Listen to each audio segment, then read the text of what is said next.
Right now, as you're listening to this, you're doing something that most people think is impossible.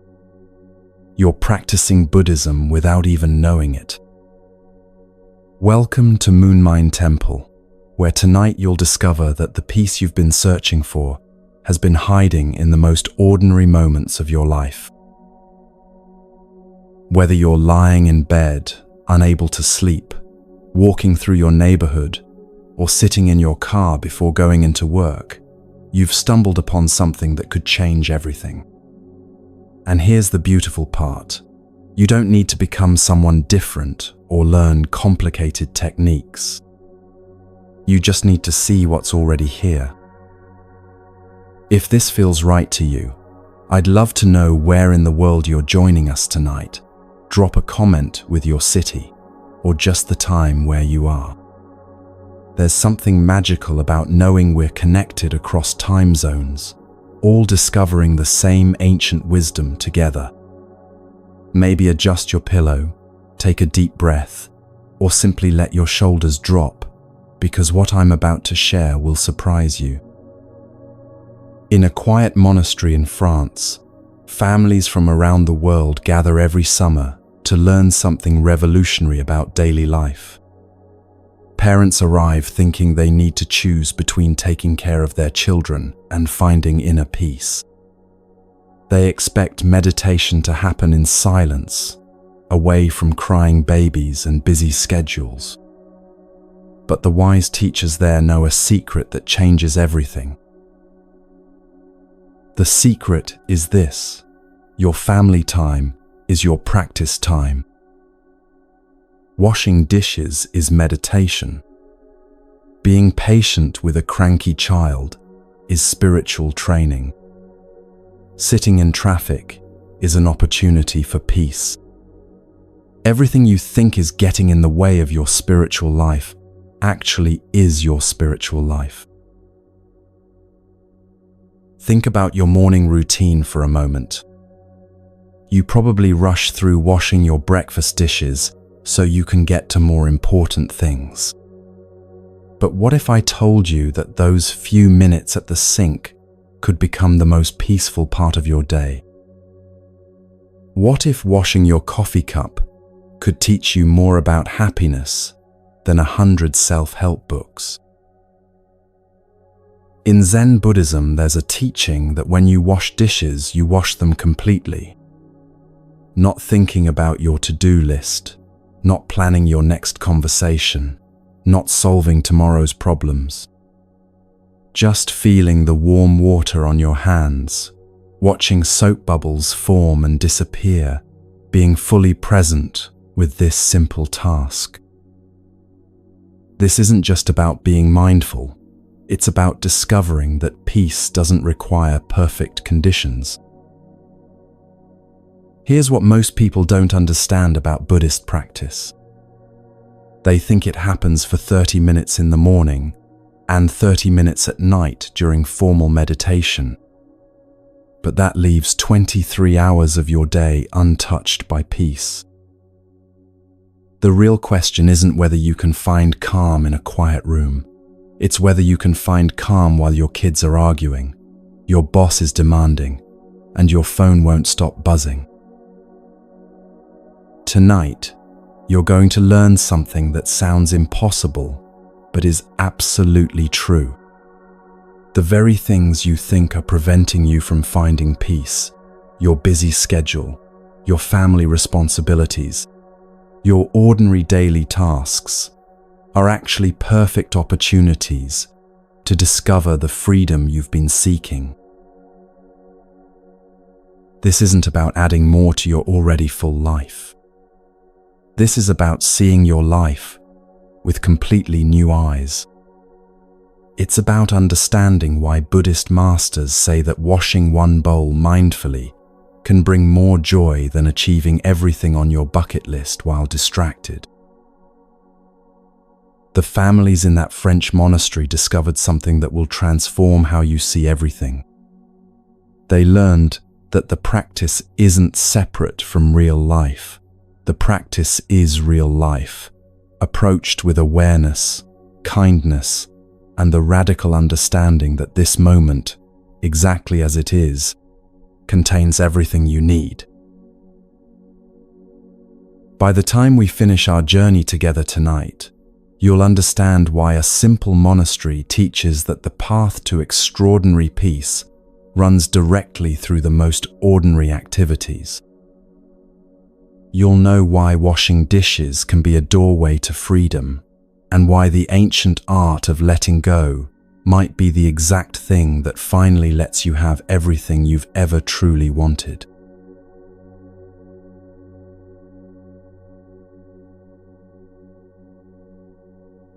There's something happening in our world right now that would have fascinated ancient Buddhist masters. We have more ways to measure power than ever before: followers on social media, numbers in bank accounts, titles on business cards, square footage in our homes. But if you look closely at the people who seem to have all this power, you'll notice something strange. Many of them seem anything but peaceful. This isn't a criticism, it's an observation that points to something profound about the nature of true power. Buddhist wisdom, developed over thousands of years, recognizes three completely different kinds of power that most of our world has forgotten about. These aren't powers that control others or accumulate wealth. They're powers that free you from the exhausting cycle of always needing more. When Buddhist teachers evaluate someone's spiritual development, they don't ask how much that person has accumulated. They don't count meditation hours, retreat attendance, or years of practice. Instead, they look for three specific qualities that reveal genuine spiritual maturity. These three qualities are so different from what our culture celebrates that recognizing them can completely shift how you see success, strength, and what it means to live well. The first spiritual power is compassion, but not the weak, doormat version that some people imagine. Real compassion is like being a steady lighthouse in someone's storm. You don't try to change their weather, but your presence helps them navigate through it safely. Think about the person in your life who makes you feel most understood. They probably don't give you advice all the time or try to fix your problems. They just have this quality of being completely present with whatever you're experiencing. That's compassion as a spiritual power. It grows stronger when you use it, and it never runs out. True compassion also means being kind to yourself, especially when you're struggling. Most of us have learned to be our own harshest critics, thinking that constant self-judgment will somehow motivate us to be better. But compassion recognizes that beating yourself up actually makes change harder, not easier. When you practice genuine self-compassion, you create the safe internal environment where growth naturally happens. The second spiritual power is wisdom, and here's where it gets interesting. Wisdom isn't about collecting more information or having opinions about everything. It's about seeing clearly through the fog of confusion that clouds most of our daily decisions. You know those moments when you're really upset about something, and then a week later you realize it wasn't nearly as important as you thought. Wisdom is having that perspective available right when you need it, not just in hindsight. Wisdom also means recognizing the difference between what's actually happening and the stories your mind tells you about what's happening. Your boss sends you a short email, and your mind creates an entire narrative about how they're probably unhappy with your work.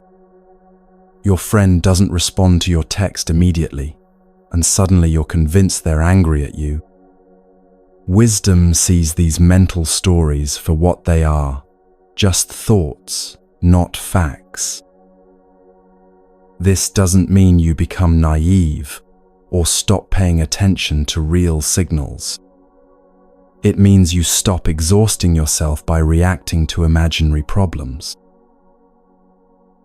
But the third spiritual power is the one that will change everything for you tonight.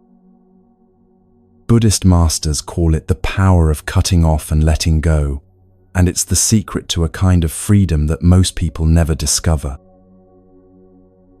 This power works in exactly the opposite way that our culture teaches us power should work.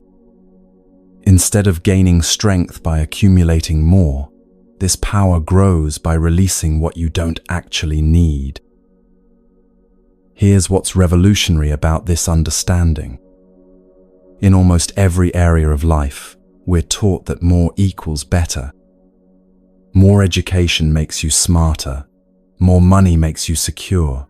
More achievements make you successful. More possessions make you comfortable. The assumption is always that the solution to any problem is to add something to your life. Feeling insecure? Get more money. Feeling lonely? Get more friends. Feeling unsuccessful? Get more achievements. Buddhist wisdom suggests something that might sound crazy at first, that this endless accumulation often creates the very problems it's supposed to solve. The more you have to protect. The more you achieve, the more pressure you feel to maintain your achievements. The more you own, the more you worry about losing what you own. What looks like security from the outside often feels like a beautiful prison from the inside.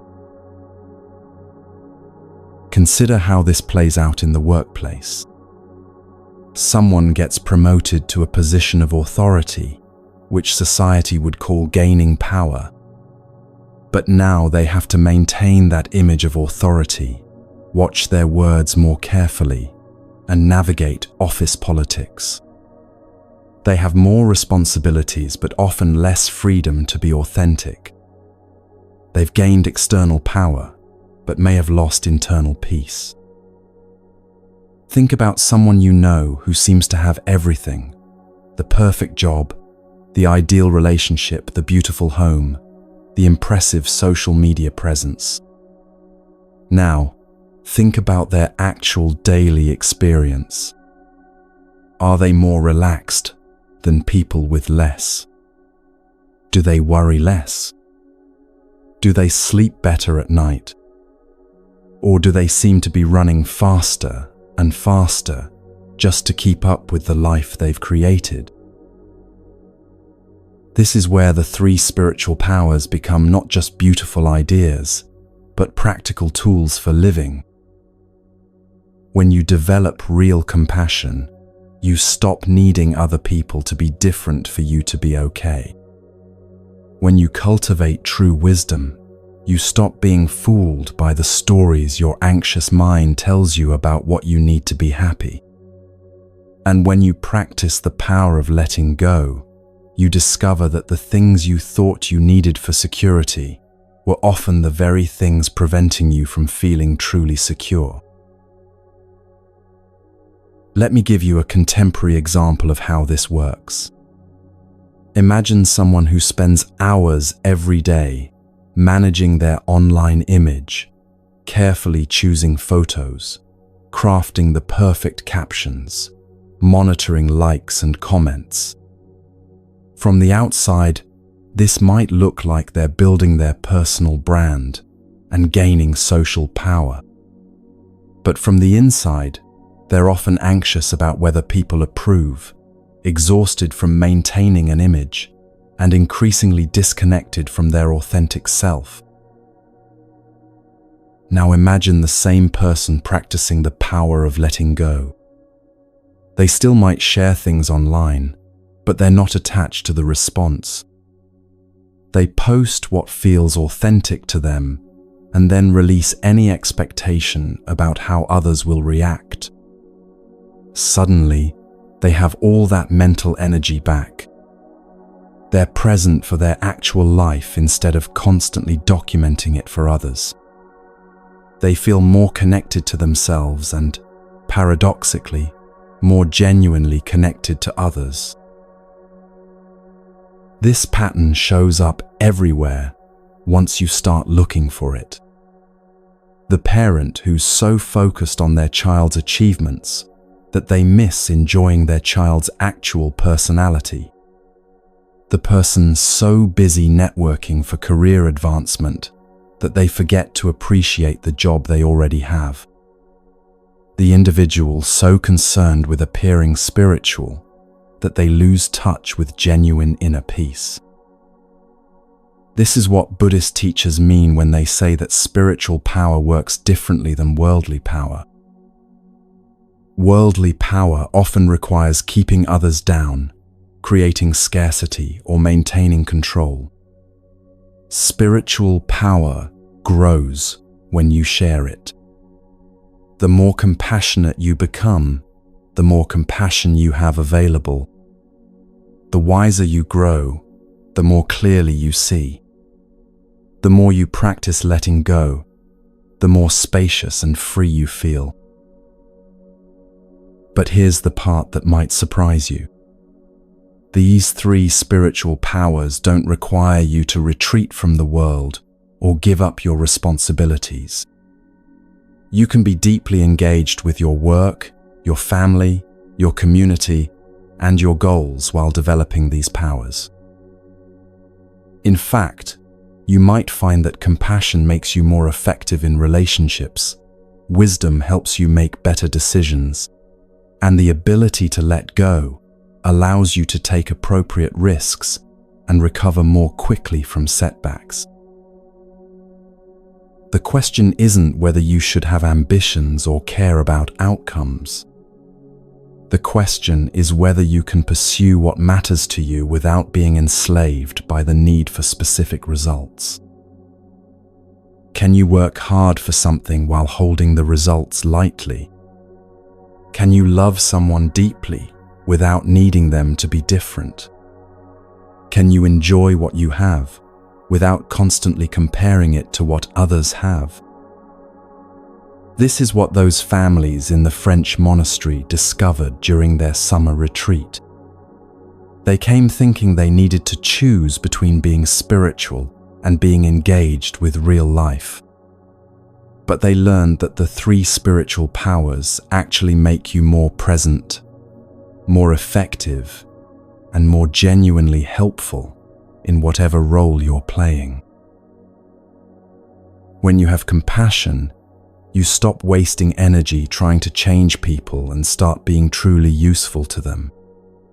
When you have wisdom, you see through the drama and confusion to what actually matters. And when you have the power of letting go, you can respond to life from a place of choice rather than being pushed around by circumstances. The most remarkable thing about these three powers is how they transform leadership, whether you're leading a family, a team, or just your own life. Instead of leading through fear, control, or the promise of rewards, you lead through presence, clarity, and genuine care for others' well-being. People trust this kind of leadership because they can sense that it comes from strength, not insecurity. Tonight, we're going to focus most deeply on this third power, the power of cutting off and letting go. Not because the other two aren't important, but because this one holds the key to the others. When you learn to release what you don't actually need, you create space for natural compassion to arise. When you stop grasping so tightly to your opinions and preferences, wisdom has room to emerge. The power of letting go is like clearing the clutter from a beautiful room. Suddenly you can see what was always there.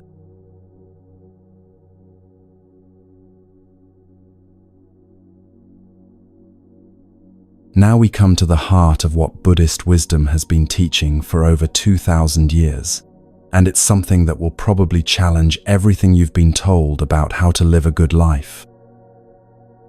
Most spiritual traditions, most self-help approaches, most therapeutic methods focus on adding something to your experience.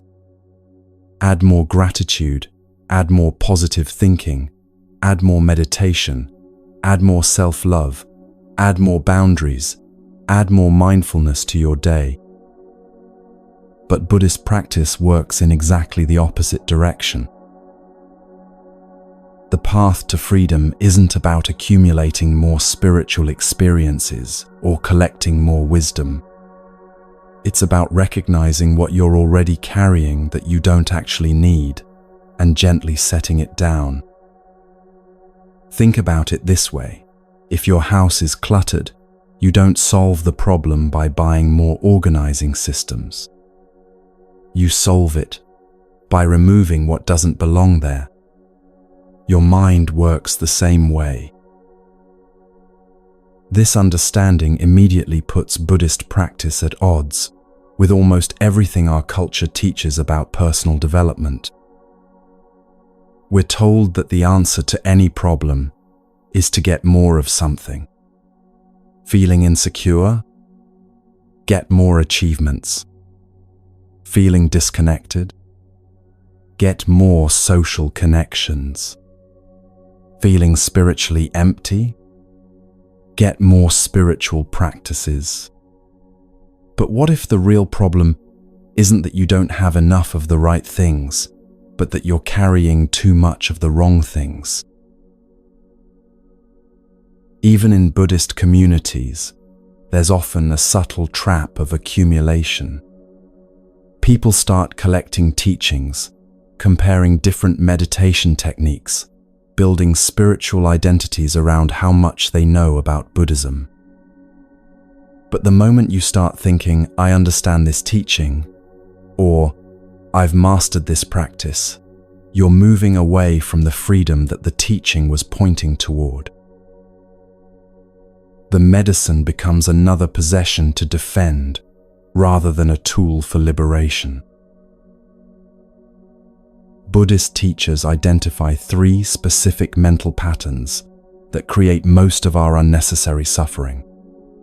They call these the 3 afflictions, and once you learn to recognize them, you'll start seeing them everywhere. Not just in dramatic situations, but in the tiny moments that make up most of your daily experience. The beautiful thing is that you don't have to fight these patterns or eliminate them completely. You just need to see them clearly enough that they lose their power to control your reactions. The first affliction is what Buddhist teaching calls craving, but that word might mislead you into thinking this is only about dramatic addictions or obvious desires. Craving shows up much more subtly than that. It's any time your mind reaches for something different than what's actually here right now. It could be reaching for a different mood, a different response from someone, a different outcome to a situation, or even a different version of yourself. Craving also includes what Buddhist psychology calls subtle greed, the barely noticeable preferences that seem innocent but gradually accumulate into a heavy burden of always wanting things to be slightly different. You prefer your coffee a certain temperature, your commute to take exactly the right amount of time, your co-workers to be in good moods, your weather to match your plans. None of these preferences are wrong, but notice how much mental energy goes into managing them. Let me share how this plays out in a way that will probably make you smile with recognition. In that French monastery I mentioned, something happened one summer that perfectly illustrates how subtle craving can be. The community received a donation of beautiful new yellow chairs for their dining area. These chairs were bright, comfortable, and clearly higher quality than the old white chairs from 20 years ago.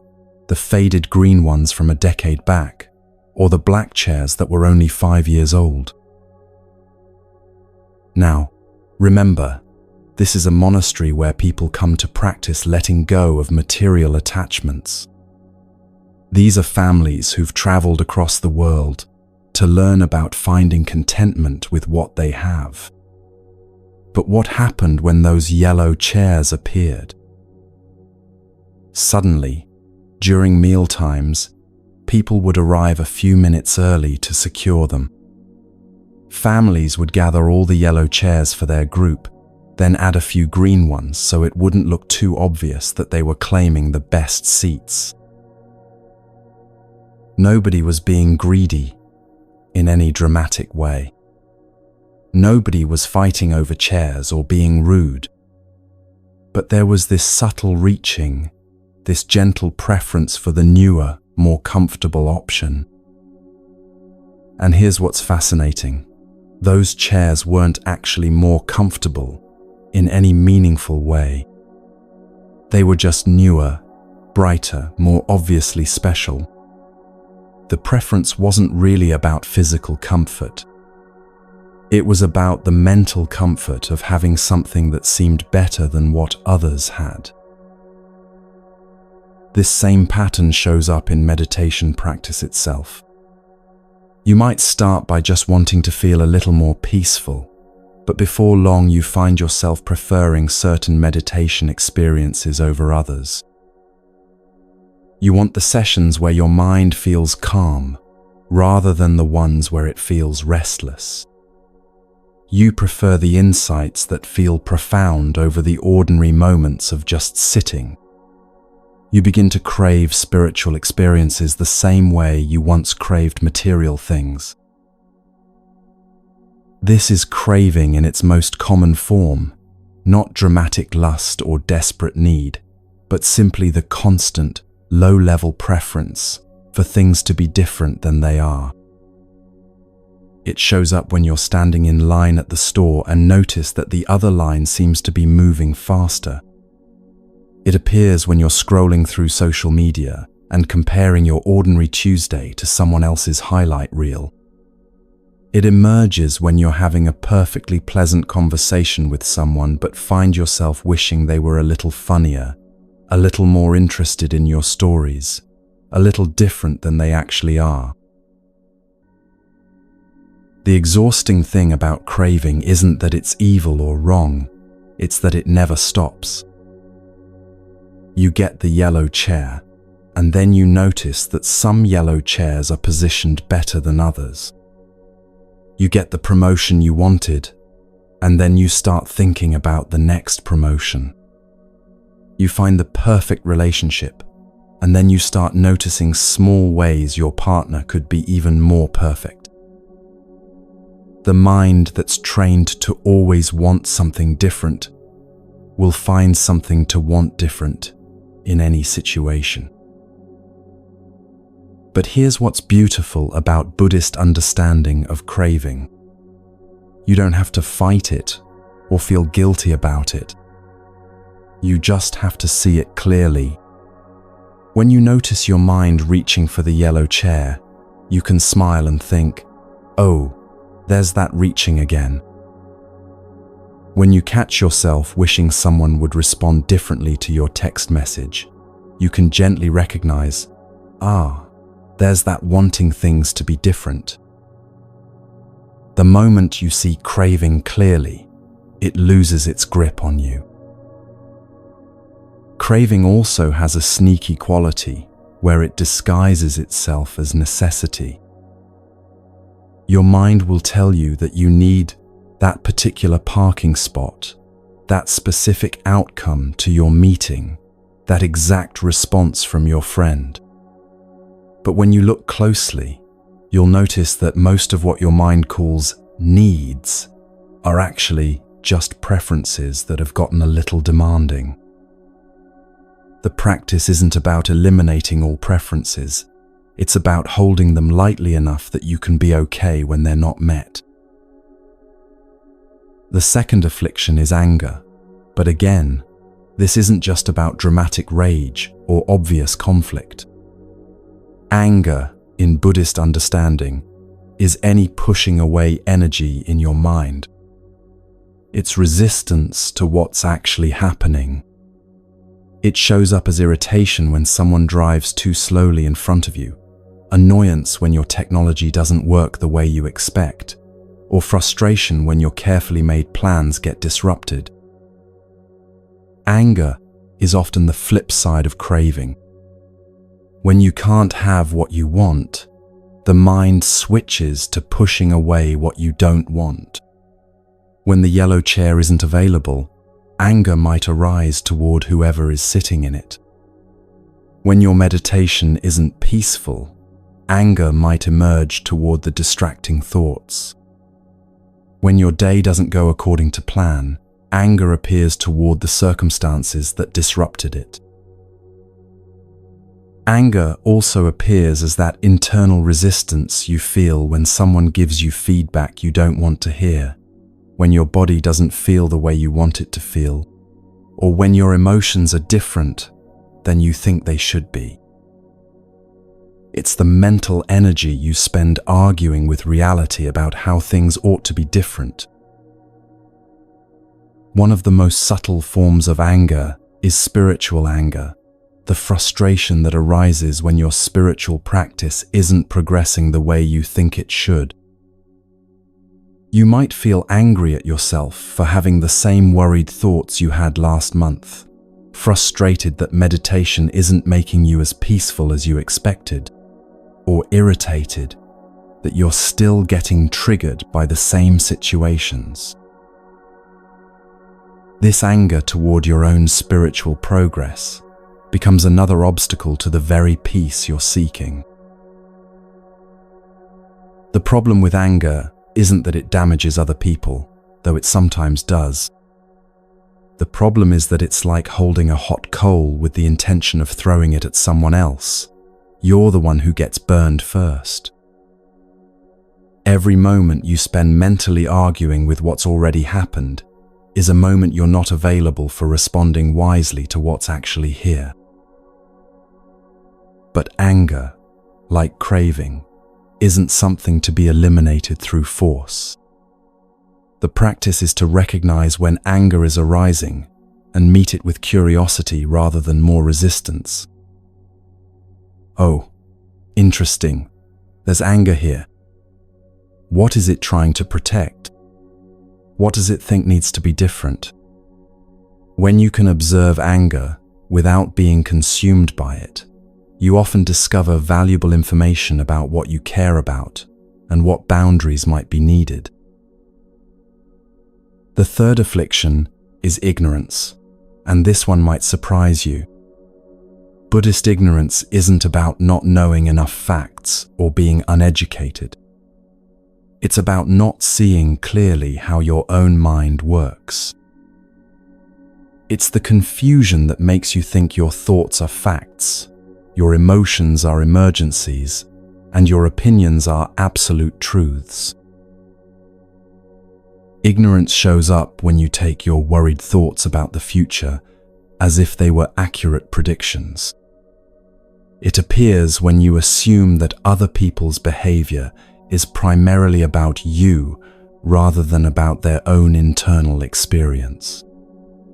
It emerges when you believe that your current mood or perspective is the only valid way to see a situation.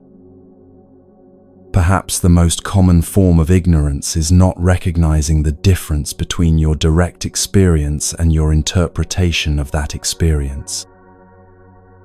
Someone doesn't respond to your text immediately, and you create an entire story about what that means. You feel tired in the afternoon, and you decide this says something definitive about your health or energy levels. You have a disagreement with a friend, and you conclude that the relationship is damaged. The gap between what actually happens and what your mind makes it mean is where most unnecessary suffering lies. Ignorance also includes not understanding the impermanent nature of all experience. You feel sad and think you'll always feel sad, You're angry and believe this anger defines who you are. You're confused and assume confusion is a permanent state. But every emotion, every thought, every situation is constantly changing. What feels overwhelming right now will be different in an hour, a day, a week. These three afflictions, craving, anger, and ignorance, work together to create most of the unnecessary drama in your daily life. You want something to be different, craving. You resist what's actually happening, anger, and you don't see clearly what's going on in your own mind, ignorance. The beautiful thing is that just recognizing these patterns is the beginning of freedom from them. Let me tell you another story from that monastery that shows how this works in practice. One Christmas, someone decided to do something thoughtful for the monks. They had each monk's name engraved on their drinking cup. Before this, all the cups looked exactly the same. When it was time for tea, any monk could pick up any cup, use it, and leave it for the next person. There was a natural flow of sharing, a sense that everything belonged to everyone. But the moment each cup had a name on it, something shifted. Now, when a monk went into someone else's room and saw a cup with his name on it, a tiny thought would arise: how did my cup get here? It should be in my room. Before the names were engraved, there was no my cup or your cup, just cups that served their purpose. But the instant ownership was established, a subtle form of suffering began. The cup hadn't changed. Its usefulness hadn't changed. The tea tasted exactly the same. But the mind's relationship to the cup had transformed from freedom to attachment. Suddenly, there was something to keep track of, something to be concerned about, something that could be in the wrong place. This illustrates how identity creates suffering even in the most innocent situations.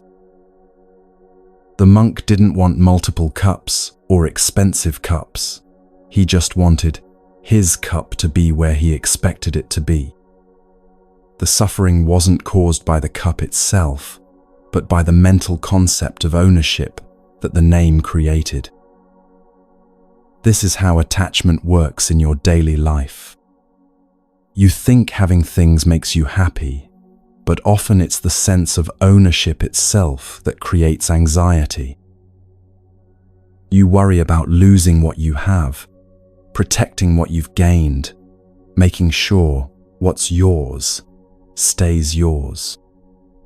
The very things you acquire to increase your security often become new sources of insecurity. But the story goes deeper than just material possessions. You also create mental ownership of ideas, relationships, even spiritual experiences.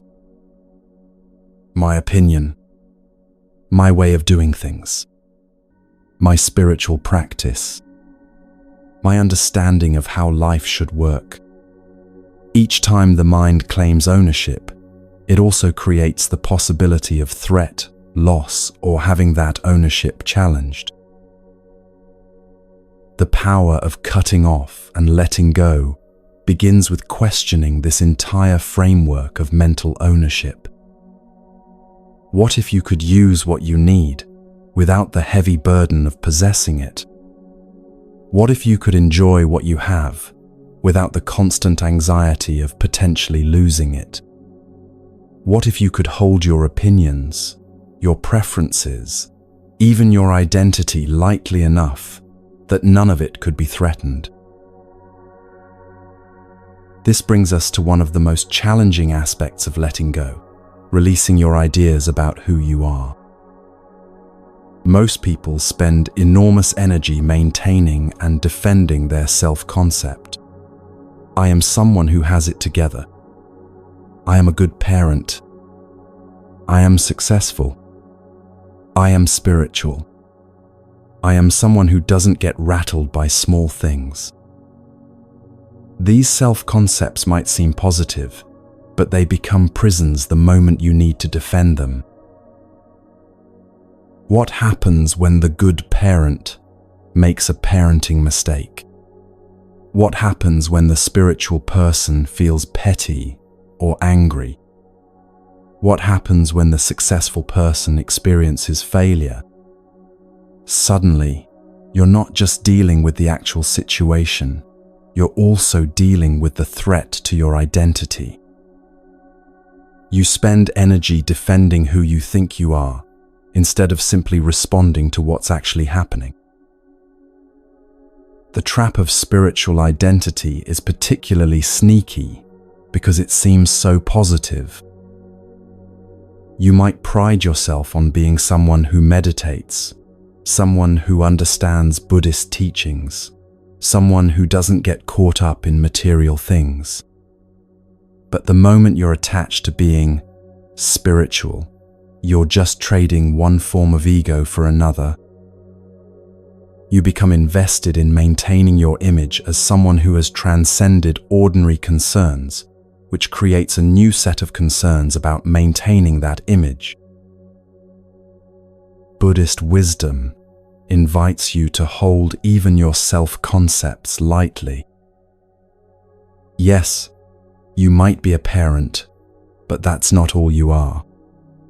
Yes, you might be successful in some areas, but you don't need to be successful in every area to be worthy of respect. Yes, you might have spiritual interests, but you don't need to be perfectly peaceful to benefit from wisdom teachings. When you stop defending rigid ideas about who you are, you become free to respond authentically to each moment. This practice becomes especially important in our current cultural moment, where social media and personal branding encourage us to create and maintain very specific identities. The pressure to present a consistent, successful, impressive version of yourself online can trap you in constantly defending an image that may have very little to do with your actual daily experience. The practice of letting go of fixed self-concepts doesn't mean becoming passive or losing your sense of direction. It means becoming fluid enough to grow, change, and respond appropriately to different situations without feeling like your core identity is under threat. It means being comfortable with not knowing exactly who you are, because you're discovering yourself fresh in each moment. Now let me share the story that illustrates the ultimate freedom that comes from this practice. There was once a man who had achieved remarkable success in the business world. He owned multiple properties, expensive cars, and had substantial wealth accumulated in various accounts. By every external measure, he had achieved the kind of power and security that most people spend their entire lives pursuing. But despite all his external success, this man felt a deep sense of emptiness. Something was missing from his life that no amount of acquisition seemed able to fill. The more he accumulated, the more he felt the weight of managing and protecting everything he had accumulated. His wealth, instead of providing freedom, had become a complex system that required constant attention and created constant anxiety. So he made a decision that most people would consider crazy. He gave away his wealth, left his luxurious lifestyle, and chose to live as simply as possible. He wanted to discover what life would feel like without the burden of ownership, without the constant background worry about things that could be lost, stolen, or damaged. One day, while sitting quietly in meditation, this man experienced such profound joy that he couldn't contain himself. He called out loud, "Oh, what happiness! What incredible happiness!" His exclamation was so enthusiastic that it disturbed others who were also meditating nearby. People were concerned, thinking perhaps he had lost his mind or was having some kind of emotional breakdown. How could someone who had given up everything be so ecstatically happy? When they asked him to explain his outburst, his answer revealed something profound about the nature of true wealth.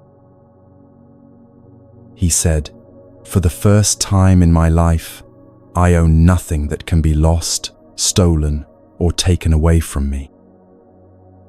No house that needs maintenance, no car that needs repairs, no bank account that needs monitoring, no possessions that need protecting. No bills to pay, no insurance premiums to worry about, no security systems to maintain." For the first time, he felt truly wealthy. Wealthy in freedom, wealthy in peace, wealthy in the ability to be completely present without the constant background anxiety about things. This story isn't suggesting that you should give away all your possessions or abandon your responsibilities. It's pointing to a different relationship with ownership, one where you can use what you need without being enslaved by it. The man in the story didn't find happiness in poverty. He found happiness in freedom from the mental burden of constantly managing, protecting, and worrying about things. Think about your own relationship with your possessions for a moment. How much mental energy do you spend thinking about things, wanting them, organizing them, maintaining them, protecting them, upgrading them? How much of your sense of security depends on having the right stuff? How much of your identity is wrapped up in what you own, where you live, what you drive, what brands you choose? The practice of cutting off and letting go invites you to experiment with holding all of this more lightly. Not throwing everything away, but questioning whether you really need to carry the mental weight of ownership so heavily. Can you enjoy your home without constantly comparing it to other homes? Can you use your car without it becoming a statement about who you are? Can you appreciate what you have without it becoming the foundation of your self-worth? This same principle applies to your thoughts and emotions. Most people treat their thoughts as if they own them and their emotions as if they define them. I am anxious instead of I notice anxiety arising. I am angry instead of I notice anger moving through me. I think this situation is terrible instead of I notice my mind having thoughts about this situation. When you can observe your mental and emotional experiences without claiming ownership of them, something remarkable happens. You're no longer trapped by every passing mood or convinced by every worried thought. You have space to choose how to respond, rather than being automatically controlled by whatever mental weather happens to be passing through. This is what Buddhist teachers mean when they talk about equanimity, not emotional numbness, but the ability to remain stable and responsive, regardless of changing circumstances. You can feel sadness without being destroyed by it. You can experience anger without being consumed by it. You can have worried thoughts without believing they're accurate predictions about the future. The practice of letting go also extends to your roles and relationships. You might be a parent, but you can practice what some teachers call non-parenting, caring deeply for your child while not being attached to specific outcomes or controlling their every experience. You might be in a romantic relationship, but you can love someone fully while not needing them to be different than they are. You might be an employee or boss, but you can engage fully with your work while not letting your job performance define your worth as a person. This doesn't mean becoming detached or uncaring. It means caring so deeply that you're willing to let the people in your life be themselves, rather than demanding they fulfill your expectations of who they should be. It means engaging so fully with your responsibilities that you can respond to what's actually needed rather than just defending your position or maintaining your image. The power of cutting off and letting go ultimately gives you access to what Buddhist teaching calls your ordinary mind, the capacity to be completely present and responsive to whatever is actually happening, without the layer of mental commentary, resistance, or grasping that usually colors every experience. In this state, washing dishes becomes as satisfying as any entertainment, having a difficult conversation becomes as peaceful as meditation, and dealing with challenges becomes as spacious as any retreat. This isn't about becoming perfect or eliminating all preferences and desires. It's about holding everything lightly enough that nothing can destroy your fundamental peace. You can still have goals, but you're not enslaved by the need to achieve them. You can still have preferences, but you're not upset when reality doesn't match them. You can still care deeply about people and causes, but you're not destroyed when things don't go the way you hoped. The practice develops gradually, like learning to hold water in your hands. At first, you grip tightly, and the water slips through your fingers. But as you learn to cup your hands gently, to hold without grasping, the water stays exactly where it needs to be. This is how you learn to hold your entire life, gently, lovingly, but without the tight grip that creates suffering.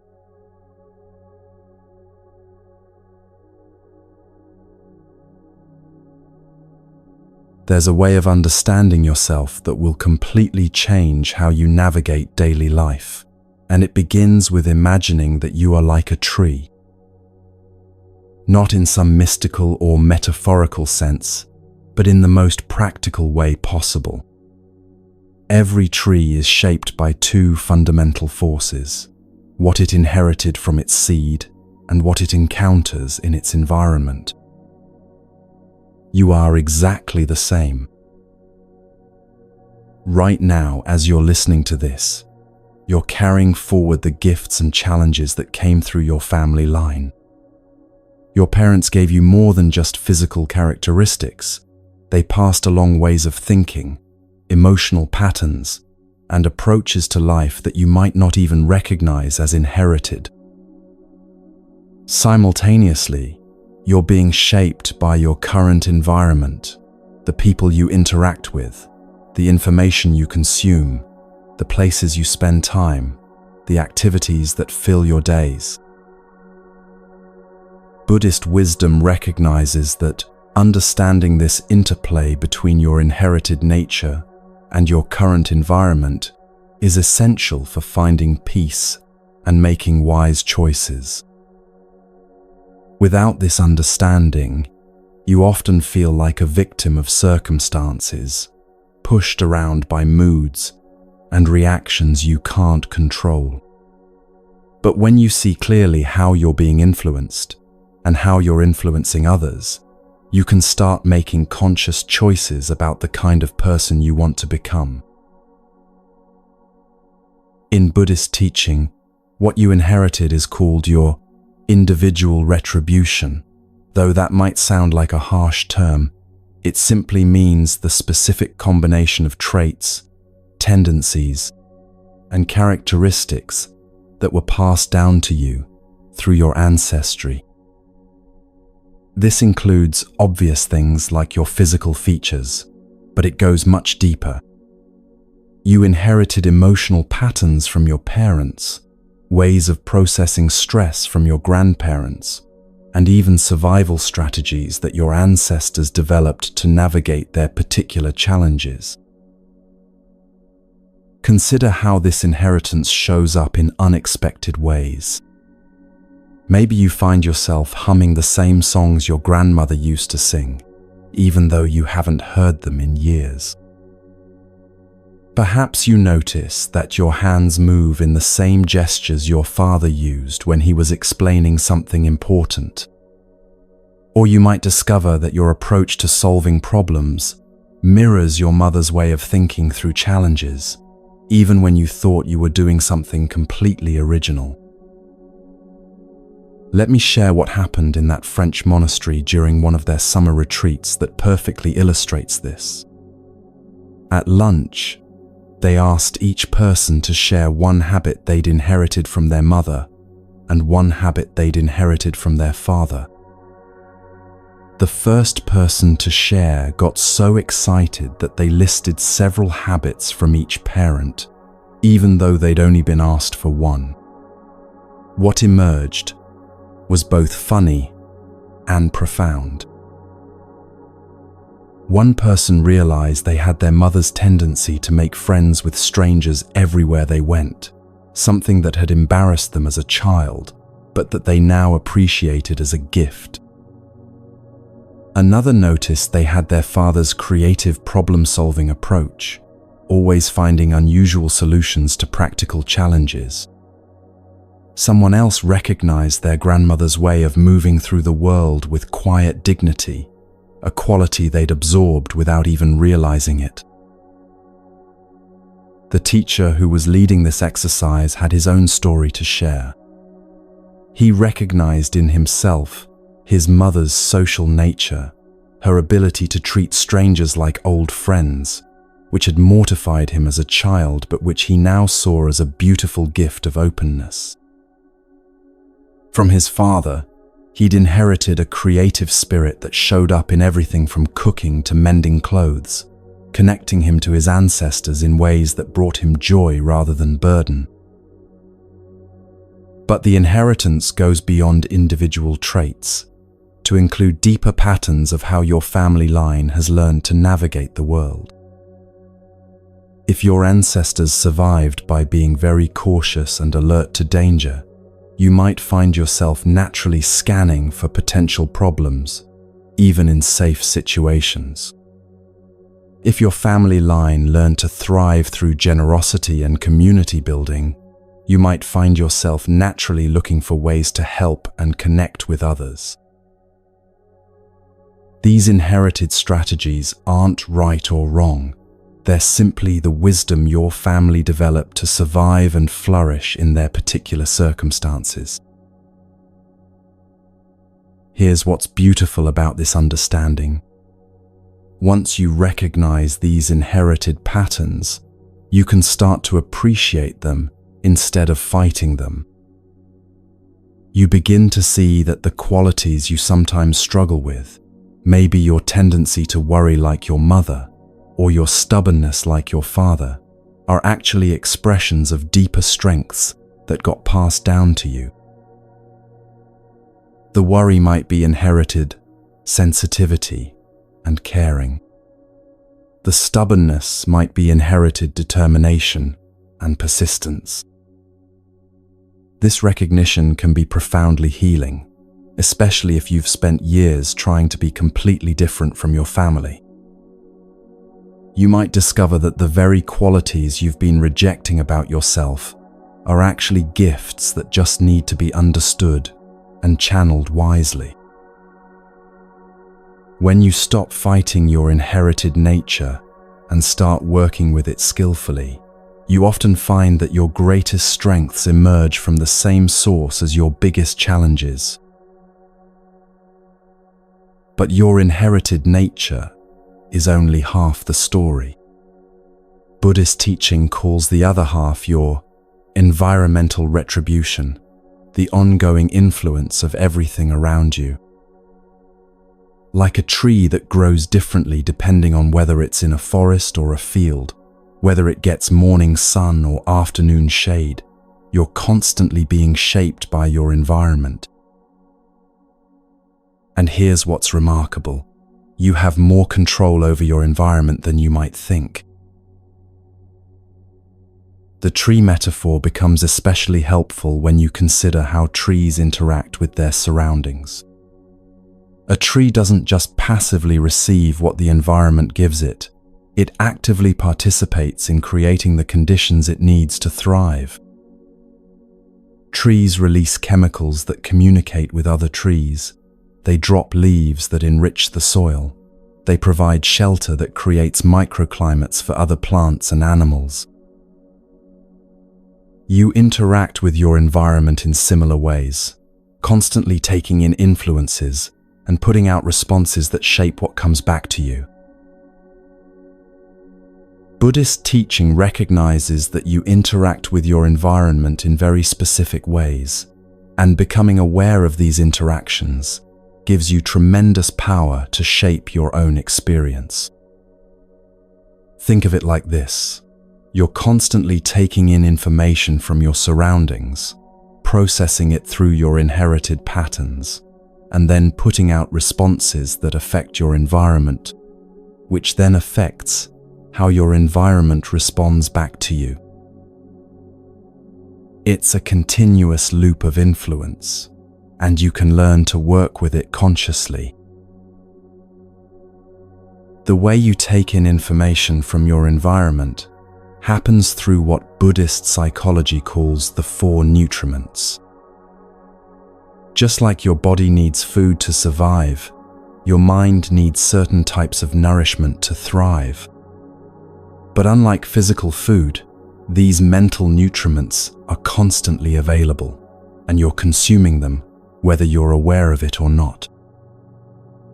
The question isn't whether you're taking in mental nourishment, it's whether you're choosing nourishment that helps you grow in the direction you want to go. The first nutriment is edible food, everything you consume through your mouth. This isn't just about nutrition in the physical sense, though that matters enormously for your mental state. When you're well nourished physically, your inherited emotional patterns tend to be more balanced and manageable. When you're depleted or overstimulated by substances, those same patterns can become exaggerated and reactive. It's about recognizing that what you put into your body affects your emotional stability, your ability to concentrate, and your capacity to respond wisely to challenging situations. But this nutriment also includes the more subtle things you consume through conversation and interaction. The words people speak to you, the emotional energy they share, the attitudes they express, all of this becomes part of your mental diet. If you spend your days surrounded by complaint and criticism, that becomes part of what nourishes your consciousness. If you spend time with people who express gratitude and curiosity, that becomes part of your mental nourishment instead. Think about how different you feel after spending time with someone who is constantly negative versus someone who approaches life with appreciation and wonder. The second nutriment is sensory impressions. Everything you see, hear, smell, taste, and touch throughout your day. This includes the obvious things like the TV shows you watch, the music you listen to, the conversations you overhear. But it also includes subtler influences like the lighting in your home, the pace of your neighborhood, the energy of the people around you. Your nervous system is constantly absorbing these impressions and using them to determine whether you're safe whether you should be alert or relaxed, whether the world is a friendly or threatening place. Here's where it gets interesting, and where you can see how profoundly your environment shapes your inner experience. Most people don't realize how much their daily mood and mental state are influenced by the sensory environment they're choosing to spend time in. You might think you're just watching the news to stay informed, but your nervous system is absorbing images of conflict and crisis and interpreting them as immediate threats to your safety. You might think you're just scrolling through social media to stay connected, but your mind is constantly comparing your inner experience to others' outer presentations and finding yourself lacking. One teacher shared a perfect example of how this works in our modern technological environment. He was trying to fix a broken telescope in the monastery's storage room, so he went online to find instructions for realigning it. He found a helpful video that showed him exactly how to adjust the telescope for a better view of the moon. But the next day, when he went online for something else entirely, he was shocked to discover that telescope advertisements had suddenly appeared everywhere he looked.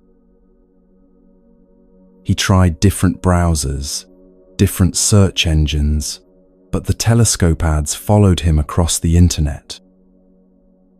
This was his first direct experience of how sophisticated our information environment has become at tracking and influencing our attention. Fortunately, as someone who had chosen a simple lifestyle without credit cards or disposable income, he was protected from acting on these targeted suggestions. But it made him realize how vulnerable most people are to having their desires shaped by forces they don't even recognize. This example illustrates something crucial about the sensory nutriment in our modern world. The information environment we're swimming in is designed to capture and direct our attention in ways that serve commercial interests rather than our well-being. Every click, every pause, every scroll is being analyzed to understand what will keep us engaged and consuming. If you're not conscious of this dynamic, you can find yourself being fed a mental diet that increases craving, anxiety, and dissatisfaction without ever understanding why you feel so restless. This is particularly important for parents to understand, because children are even more vulnerable to these influences than adults. Their minds are still developing the capacity to distinguish between authentic needs and artificially generated desires. When children are exposed to sophisticated marketing techniques through games, videos, and social media, they're being trained to focus their attention on what they don't have rather than appreciating what they do have. The consequences show up not just in their behavior, but in their fundamental relationship with contentment and satisfaction. The third nutriment is volition, the conscious and unconscious intentions that drive your choices. This is perhaps the most powerful nutriment because it shapes not just what you do, but how you interpret everything that happens to you. When your underlying intention is to prove yourself, defend yourself, or get approval from others, you'll interpret neutral situations as threatening and neutral feedback as criticism. When your underlying intention is to be helpful, to learn, or to find peace, you'll interpret the same situations as opportunities for growth and connection. Most people carry multiple intentions at once, and they're not always conscious of what they are. You might consciously intend to be a good parent, while unconsciously intending to prove that you're better than your own parents were. You might consciously intend to be successful, while unconsciously intending to avoid any possibility of failure. These conflicting intentions create internal tension and make it difficult to respond clearly to situations. What's fascinating is how your deepest intentions actually shape what you notice in your environment. If your unconscious intention is to find evidence that the world is dangerous, you'll naturally notice all the threatening things around you while filtering out signs of safety and kindness. If your unconscious intention is to find evidence that you're not good enough, you'll notice every criticism and miss every compliment. Your intentions work like a lens that determines what you see and what remains invisible to you. The fourth nutriment is consciousness itself, both your individual awareness and the collective awareness of the groups you belong to. This is the most subtle nutriment, but it might be the most influential. You're constantly absorbing the unspoken beliefs, values, and assumptions of the people around you. If you spend time with people who assume the world is dangerous, you'll start to see danger everywhere. If you spend time with people who assume growth and learning are always possible, you'll start to see opportunities everywhere. This is why Buddhist teaching emphasizes the importance of Sangha, community that supports your growth toward wisdom and compassion. It's not just about having nice people to spend time with. It's about surrounding yourself with consciousness that nourishes the qualities you want to develop. When you're around people who are practicing patience, kindness, and wisdom, these qualities become more accessible to you.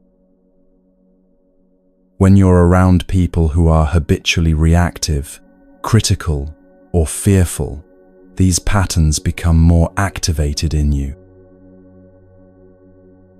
Now, here's the part that gives you real power in this process.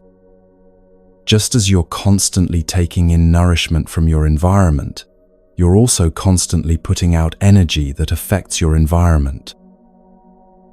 Buddhist teaching recognizes three primary ways you influence your surroundings: through your thoughts, your speech, and your bodily actions. And here's what's remarkable. You have conscious control over all three of these, even when you don't have control over what's happening around you.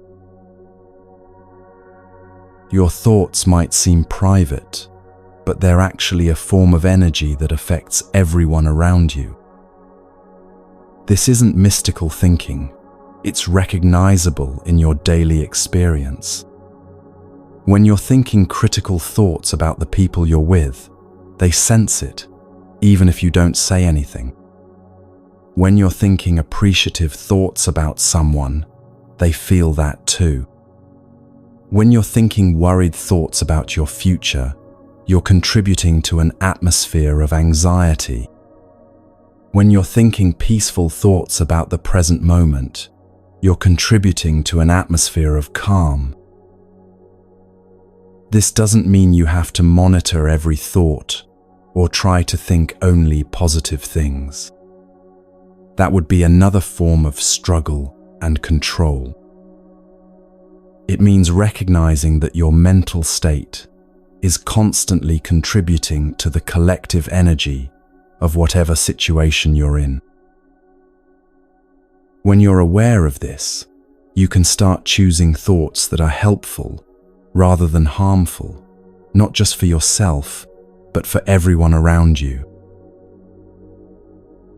Your speech, of course, has obvious power to influence your environment. But most people don't realize how much their casual conversation shapes the mental atmosphere of their homes, workplaces, and communities. When you habitually speak about what's wrong, what's missing, what's threatening, you're training everyone around you to focus on problems and dangers. When you habitually speak about what's working, what's possible, what's beautiful, you're training everyone around you to notice opportunities and gifts. This isn't about being artificially positive or ignoring real problems. It's about recognizing that your words have power to direct attention, and attention shapes experience. You can acknowledge difficulties while still orienting towards solutions. You can express concerns while still maintaining hope. You can be honest about challenges while still appreciating what's working. Your bodily actions obviously have the most direct impact on your environment. But Buddhist understanding of action goes deeper than just what you do. It includes the energy and intention behind what you do. You can wash dishes with resentment or with appreciation, and the same physical action will have completely different effects on your mental state and on the atmosphere around you. You can listen to someone with the intention of finding flaws in their thinking or with the intention of understanding their perspective, and the same physical behavior will create completely different results. This is where the tree metaphor becomes really practical. Just as a tree grows toward light and sends its roots toward water, you can consciously orient yourself toward the kinds of nourishment that help you develop your best qualities.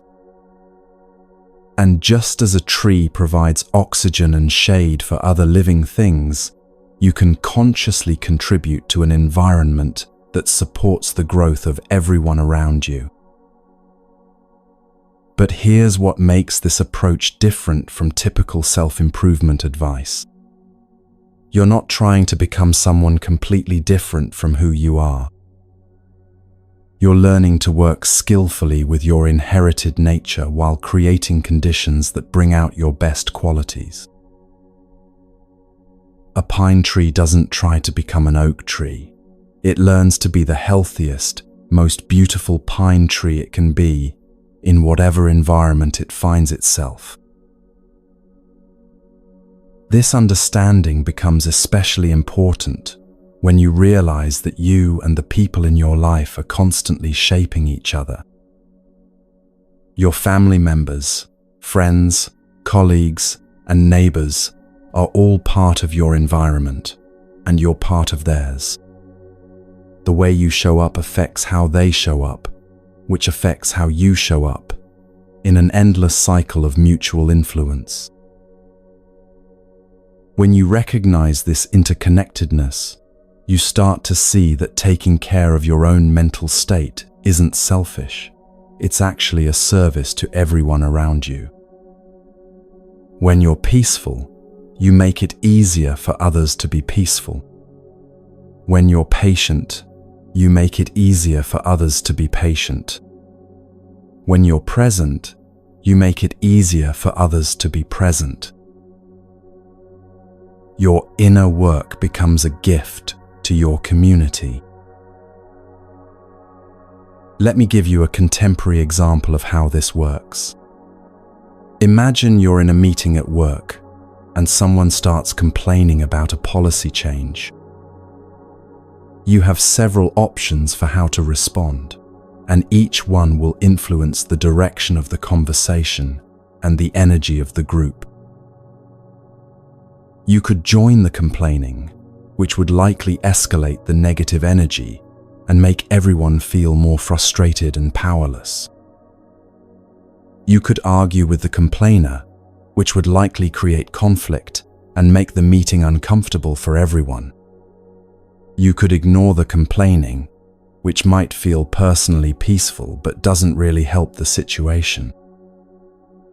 Or you could practice what Buddhist teaching calls skillful response, acknowledging the person's concerns while gently redirecting toward what's possible. I hear that this change feels challenging.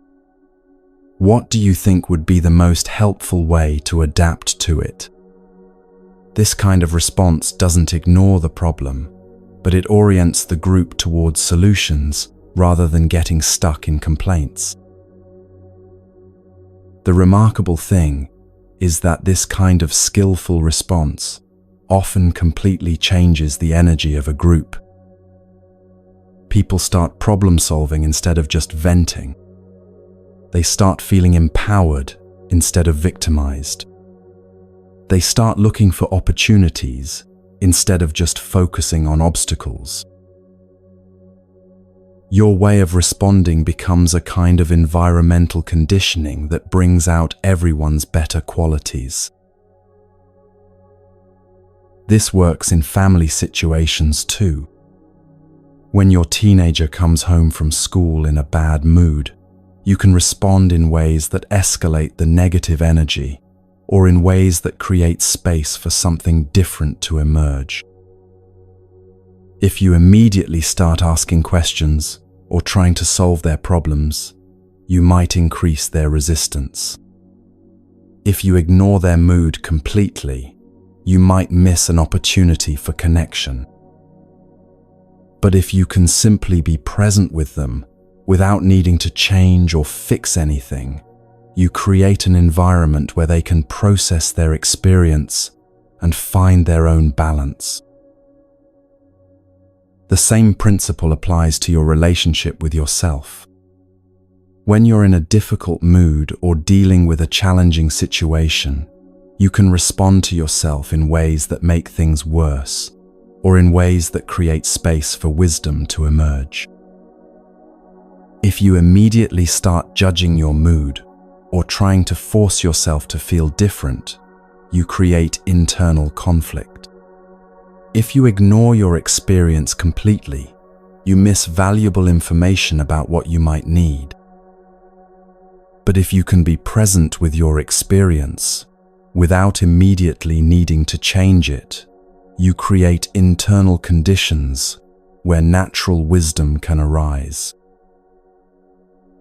This is what Buddhist teaching means when it talks about mindfulness of inner and outer experience. You're paying attention to what's happening inside you, your thoughts, emotions, physical sensations, and reactions. At the same time, you're paying attention to what's happening around you, the energy of other people, the demands of your environment, the opportunities and challenges that are presenting themselves. With this dual awareness, you can start making conscious choices about how to respond rather than just reacting automatically. But here's where it gets really interesting.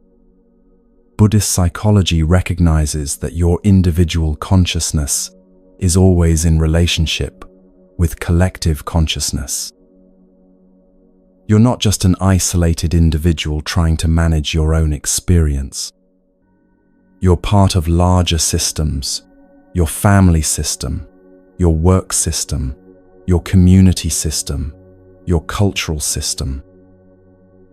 Each of these systems has its own patterns, beliefs, and ways of operating, and you're constantly influenced by them and influencing them. This is why personal transformation is never just personal. When you change your patterns of thinking, feeling, and responding, you're also changing the patterns of every system you're part of. When you become more peaceful, you're contributing to the peace of your family, your workplace, your community. When you become more wise, you're contributing to the wisdom of all the groups you belong to. Sometimes this influence is obvious. When you stop engaging in family drama, the family drama often diminishes. Sometimes it's subtle. When you start approaching your work with more creativity and less stress, your colleagues might find themselves feeling more creative and less stressed without knowing why. But the influence is always there, rippling out through the interconnected web of relationships that make up your life. This understanding can be both inspiring and overwhelming. Inspiring because it means that your personal growth work is always contributing to the healing of the world. Overwhelming because it can feel like you're responsible for everyone else's experience. The key is to remember that you're responsible for your own contribution to the collective consciousness, not for controlling how others respond to that contribution. You can be a source of peace without needing everyone around you to be peaceful. You can be a source of wisdom without needing everyone to make wise choices. You can be a source of compassion without needing everyone to be compassionate. Your job is to contribute your best qualities to the collective consciousness and trust that this contribution makes a difference, even when you can't see the results immediately. This is where the tree metaphor becomes especially helpful. A tree doesn't worry about whether other trees are growing properly or producing enough oxygen. It just focuses on its own growth, on sinking its roots deep and reaching toward the light. In doing so, it naturally contributes to the health of the entire forest. You can approach your life the same way, focusing on your own growth, while trusting that this growth serves the well-being of everyone around you. The practical application of this understanding is profound. Instead of trying to control your environment or change other people, you focus on creating the internal conditions that allow your best qualities to emerge. Instead of waiting for external circumstances to be perfect before you can be peaceful, you cultivate peace as a way of contributing to better external circumstances. Instead of seeing yourself as separate from your surroundings, you recognize that you and your environment are constantly co-creating each other. This shift in perspective can transform how you approach everything: your work, your relationships, your challenges, your daily routines. You start seeing every interaction as an opportunity to practice contributing positive energy to the collective consciousness. You start seeing every difficult situation as an opportunity to practice responding with wisdom, rather than just reacting with your inherited patterns. You start seeing every moment as an opportunity to be the kind of person who makes the world a little bit better just by being present. And here's the beautiful paradox. When you stop trying to force your environment to be different and start focusing on being the kind of person who naturally creates positive change, your environment often does become more peaceful, more supportive, more aligned with your deepest values. Not because you're controlling it, but because you're contributing to it in a way that brings out the best in everyone around you.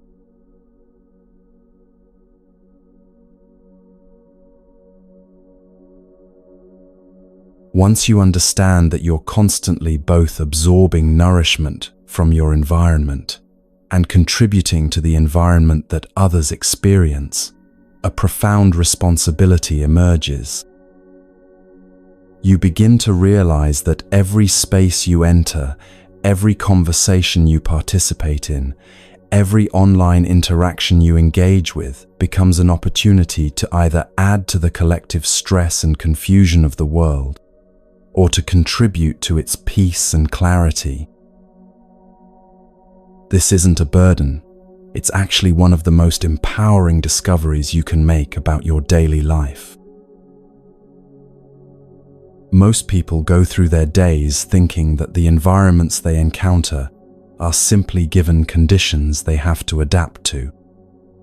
Your workplace has a certain energy, your family has particular dynamics, your neighborhood operates according to established patterns. But Buddhist wisdom reveals something different, that you're actively participating in creating these environments every moment, whether you're aware of it or not. The question isn't whether you're influencing your surroundings, but whether you're doing so consciously and skillfully. Think about the last time you walked into a room where people were arguing. You probably felt the tension immediately, even before you understood what the conflict was about. Your nervous system picked up the agitated energy and began preparing you to either join the fight, flee from it, or try to mediate it. Now think about the last time you walked into a space where people were genuinely enjoying each other's company, perhaps sharing a meal, working together on something meaningful, or simply sitting quietly together. Your nervous system recognized that peaceful energy just as quickly and began helping you relax into it. What you might not have realized is that in both situations, your presence immediately began influencing the energy of the room. If you entered the argumentative space with your own anxiety and reactivity, you likely amplified the conflict. If you entered with calm curiosity, you might have helped de-escalate the tension without saying a word. If you entered the peaceful space with appreciation and presence, you contributed to the sense of well-being everyone was sharing. If you entered distracted or stressed about something else, you slightly diminished the collective sense of ease. This dynamic operates constantly, in ways both obvious and subtle. When you're the first person to arrive at work in the morning, the energy you bring sets a tone that ripples through everyone who arrives after you. When you're driving in traffic, your internal state contributes to the collective energy of hundreds of other drivers around you. When you're scrolling through social media, your attention and responses become part of the vast network of consciousness that shapes what kind of content gets amplified and what kind gets ignored. In our modern world, this responsibility has become both more important and more complex than ever before. The environments we participate in now extend far beyond our physical locations. Through technology, we're simultaneously part of multiple environments: our immediate physical space, our online communities, our social media networks, our digital workplaces. Each of these environments is being shaped by the consciousness and intentions of everyone participating in it, often in ways that nobody fully understands or controls. Consider how this plays out in the digital realm. Every time you engage with content online, whether you like, share, comment, or simply spend time reading something, you're sending signals about what kind of information should be prioritized and promoted. If you consistently engage with content that promotes outrage, fear, or divisiveness, you're unconsciously training the algorithms to show you and others more of that type of content. If you consistently engage with content that promotes understanding, beauty, or practical wisdom, you're training the systems to amplify those qualities instead. Most people don't realize how much their individual choices about what to pay attention to online are actually shaping the collective information environment that everyone experiences. When millions of people choose to click on headlines that promise to make them angry or afraid, they're collectively creating an information ecosystem that prioritizes anger and fear. When people choose to engage with content that helps them learn, grow, or connect with others in meaningful ways, They're contributing to an information ecosystem that supports wisdom and community. This brings us to one of the most pressing challenges of our time: how to maintain mental and spiritual health in an information environment that often seems designed to undermine both. The same technologies that connect us across vast distances and give us access to incredible knowledge also expose us to levels of stimulation, manipulation, and artificial urgency that no human nervous system evolved to handle. Learning to navigate this landscape skillfully isn't just important for your personal well-being, it's essential for the health of our collective consciousness. Let me share a story that perfectly illustrates how sophisticated these technological influences have become. A teacher at the monastery was trying to fix a broken telescope in their storage room, so he went online to find instructions for realigning it. He found a helpful video that showed him exactly how to adjust the telescope for a better view of the blood moon that was coming. The repair was successful, and he was able to share the celestial event with the community that evening. But the next day, when he went online for something else entirely, he was shocked to discover that telescope advertisements had suddenly appeared everywhere he looked. He tried different browsers, different search engines, even different devices, but the telescope ads followed him across the internet like digital shadows. This was his first direct experience of how sophisticated our information environment has become at tracking and influencing our desires and attention. Fortunately, as someone who had chosen a simple lifestyle without credit cards or disposable income, he was protected from acting on these targeted suggestions. But it made him realize how vulnerable most people are to having their wants and needs shaped by forces they don't even recognize. The implications were particularly concerning when he considered how children and young people, whose decision-making capacities are still developing, are constantly exposed to these sophisticated influence systems. This example illustrates something crucial about the sensory nutriment in our modern world. The information environment we're swimming in is designed to capture and direct our attention in ways that serve commercial interests rather than our well-being. Every click, every pause, every scroll is being analyzed to understand what will keep us engaged and consuming. If you're not conscious of this dynamic, you can find yourself being fed a mental diet that increases craving, anxiety, and dissatisfaction without ever understanding why you feel so restless.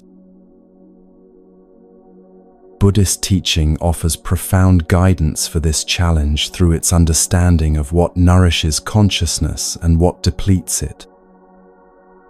When you're conscious about the information diet you're consuming, you begin to notice how different types of content affect your mental state, your emotional balance, and your capacity for wise response. You start to distinguish between information that actually serves your life and information that simply captures your attention without providing any real benefit.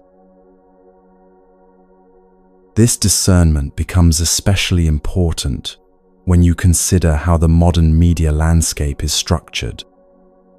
Most commercial media platforms are designed to maximize engagement rather than to promote well-being or wisdom.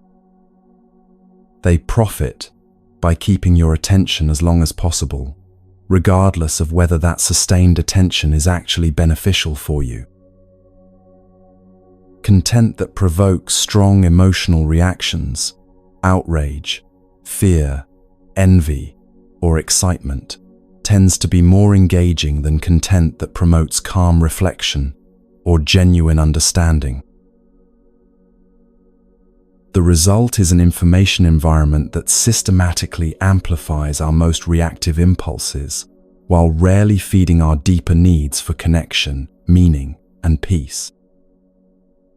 This isn't necessarily the conscious intention of the people creating these platforms, but it's the inevitable result of systems designed to capture and monetize attention without considering the broader consequences for human consciousness. Understanding this dynamic gives you the power to make more conscious choices about how you engage with information technology. But the solution isn't simply to withdraw from all digital environments. Technology itself is neutral. It amplifies whatever consciousness we bring to it. When used mindfully, digital tools can connect you with wisdom teachers across the globe, help you find communities of people who share your deepest values, and give you access to information that genuinely supports your growth and service. The key is developing the discernment to distinguish between technology use that nourishes your best qualities and technology use that feeds your mental afflictions. This discernment extends to the physical environments you choose to spend time in as well. Buddhist wisdom recognizes that different environments naturally cultivate different mental states. Spaces that are cluttered, noisy, or chaotic tend to promote restlessness and distraction. Spaces that are clean, quiet, and thoughtfully arranged tend to promote clarity and calm. Natural environments, forests, gardens, bodies of water, often help restore a sense of perspective and connection that can be difficult to maintain in purely human-made spaces. This doesn't mean you need to live in a monastery or retreat center to practice wisely. It means recognizing that you have more influence over your physical environment than you might think, and that small changes in your surroundings can have significant effects on your mental state and spiritual development. Creating a corner of your home that feels peaceful and uncluttered, choosing to spend time in natural settings when possible, being mindful about the visual and auditory stimulation in your daily environment, these practices can profoundly support your capacity for wisdom and compassion. The monastery where these teachings originated exemplifies this principle beautifully. Rather than creating an elaborate or luxurious environment, they focused on simplicity and natural beauty. There are no swimming pools with slides, no entertainment centers, no attractions designed to stimulate excitement or pleasure. Instead, there are quiet walking paths, simple gardens, and spaces designed for contemplation and genuine human connection. The environment itself teaches visitors that peace doesn't require constant stimulation or elaborate external conditions. It emerges naturally when we create space for it. This approach challenges our culture's assumption that more options and more entertainment lead to greater happiness. Many visitors initially feel bored or restless in such a simple environment, having become accustomed to constant digital stimulation and busy schedules. But as they adjust to the slower pace and reduced sensory input, they often discover a quality of contentment and presence that they'd forgotten was possible. They learn that the absence of distraction isn't emptiness, it's spaciousness for authentic experience and genuine connection. The responsibility for creating nourishing environments becomes even more significant when you consider your role in other people's lives. As a parent, partner, friend, colleague, or community member, you're constantly contributing to the environments that shape other people's consciousness and well-being. The words you speak, the energy you bring to interactions, the examples you set through your choices, all of these become part of the nutriment that others are absorbing. This is particularly important in family life, where the environmental influences are so constant and intimate. Children are especially sensitive to the emotional and mental atmosphere of their homes. They absorb not just what their parents say directly to them, but the quality of energy that pervades their daily environment. If home is a place where people speak kindly to each other, approach problems with curiosity rather than reactivity, and take time to appreciate simple pleasures, children learn that these ways of being are normal and possible. If home is a place dominated by stress, criticism, or emotional volatility, children often internalize these patterns as their baseline expectations for how life works. Consider how differently children develop when they grow up in families that practice what Buddhist teaching calls loving speech, versus families where harsh words and criticism are common. In environments where people listen to each other with genuine interest, children learn that their thoughts and feelings matter, and that communication can be a source of connection rather than conflict. In environments where people regularly express gratitude and appreciation, children develop the capacity to notice beauty and goodness in their daily experience. In environments where mistakes are treated as learning opportunities rather than failures, children develop resilience and the willingness to take healthy risks. But this influence operates in all relationships, not just with children. When you consistently approach your interactions with colleagues from a place of genuine interest in their well-being and success, you're contributing to a workplace culture that supports everyone's flourishing. When you habitually respond to your friends' challenges with empathy and practical wisdom, rather than judgment or advice giving, you're helping create relationships where people feel safe to be authentic and vulnerable. When you treat service workers, neighbors, and strangers with basic respect and kindness, you're contributing to a social environment where everyone's dignity is recognized. The cumulative effect of these individual choices about how to show up in relationships is enormous. Every family that prioritizes kindness and understanding over being right makes it a little easier for other families to do the same. Every workplace where people approach conflicts with curiosity and good faith makes it more likely that other workplaces will develop similar cultures. Every community where differences of opinion are treated as opportunities for learning rather than threats to be eliminated creates space for other communities to embrace that same openness. This is how social transformation actually happens, not through top-down mandates or dramatic gestures, but through countless individuals choosing to embody the qualities they want to see more of in the world. Buddhist teaching calls this practicing for the benefit of all beings, and it recognizes that your personal spiritual development is inseparable from your contribution to collective healing. But creating nourishing environments isn't just about being nice or positive. It requires genuine wisdom about what actually supports human flourishing versus what merely makes people feel comfortable in the short term.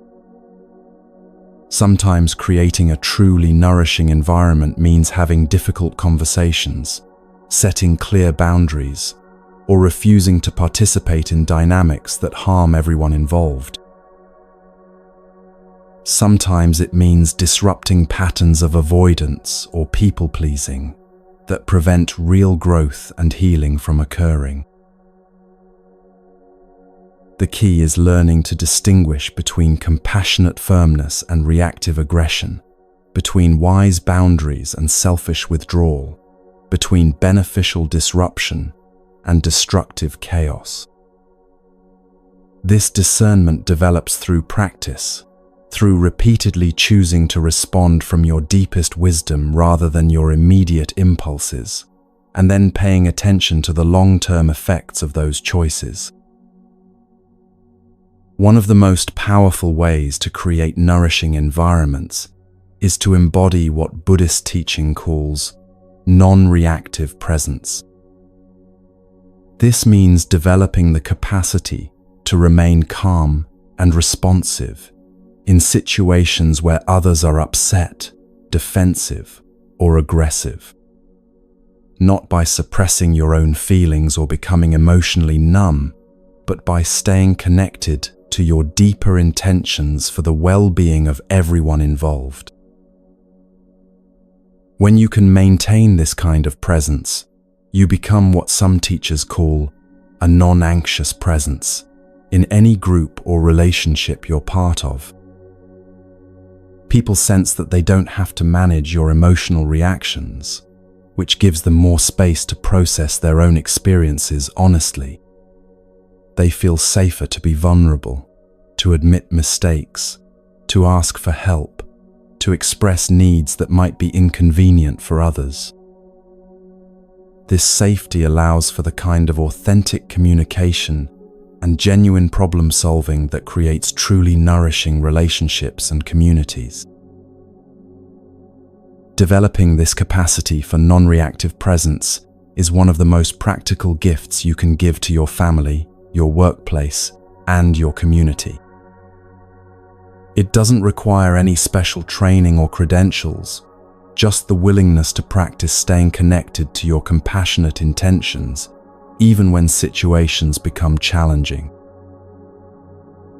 Every time you choose to respond to someone's anger with curiosity about what they're really needing, every time you meet someone's defensiveness with patience rather than counterattack, every time you stay present with someone's pain without trying to fix it immediately, you're creating an environment where healing and growth become possible. This practice becomes especially important in our current cultural moment, where polarization and reactivity seem to dominate so many public conversations. The quality of consciousness that most people bring to discussions about important issues often makes those discussions less productive rather than more productive.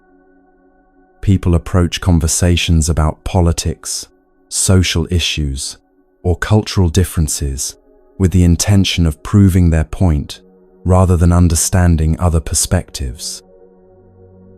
They listen for opportunities to argue rather than opportunities to learn. The result is that even when people agree on many fundamental values, they often end up feeling more divided and alienated from each other.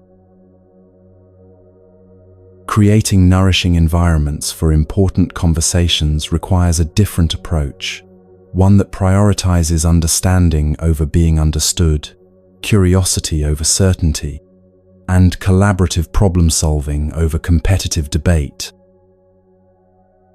This doesn't mean abandoning your values or avoiding difficult topics.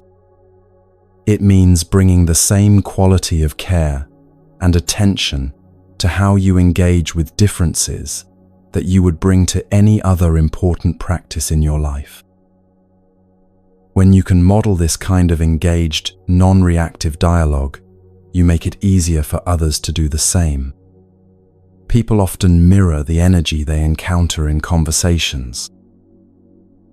If you approach them with defensive argumentation, they're likely to become defensive in return.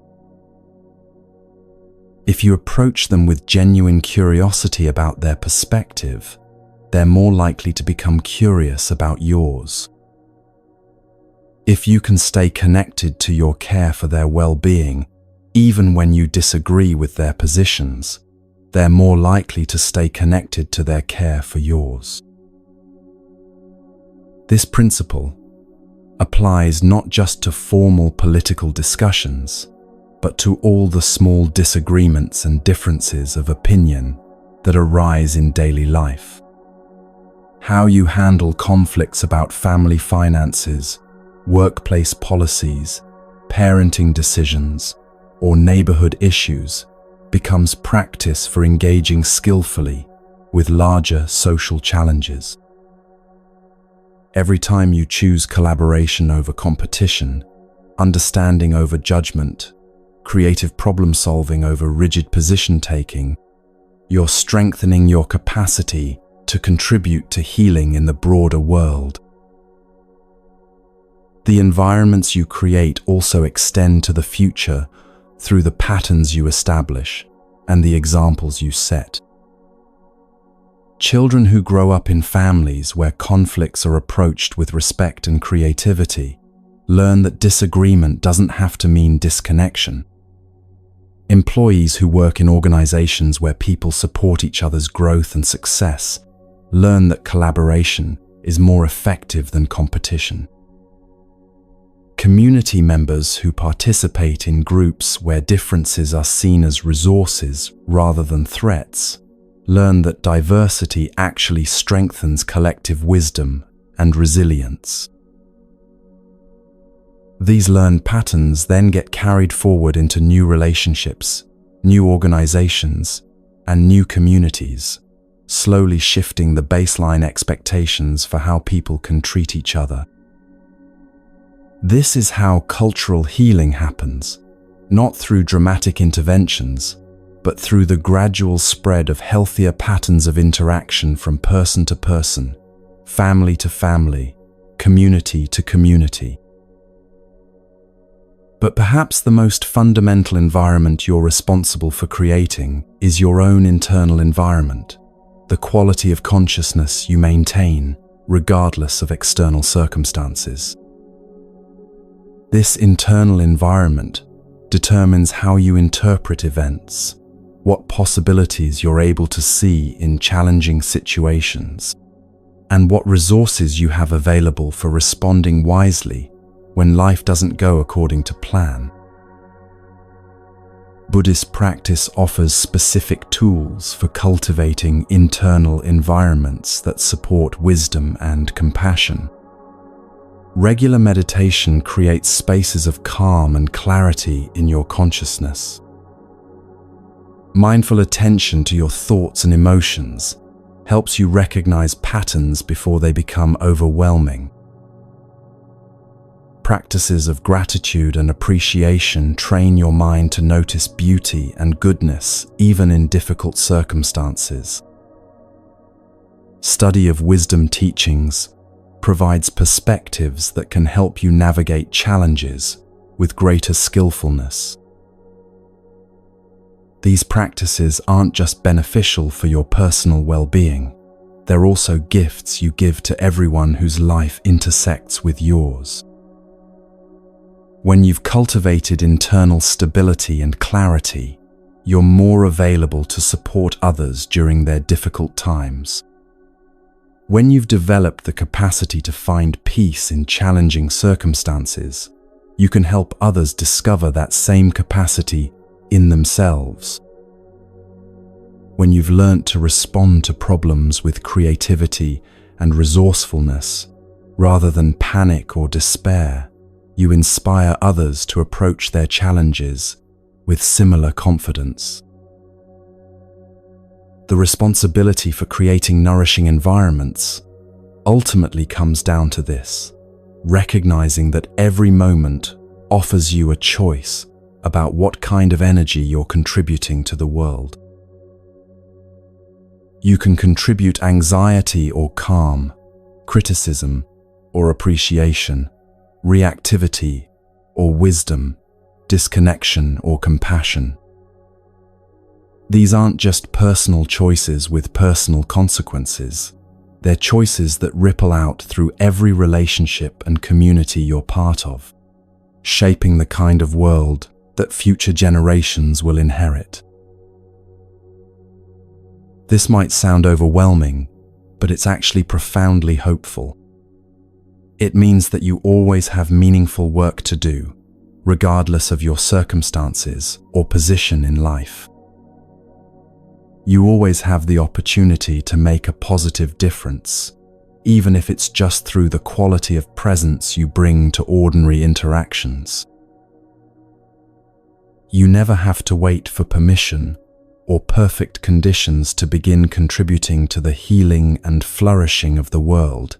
You can start exactly where you are, with exactly what you have, in this very moment.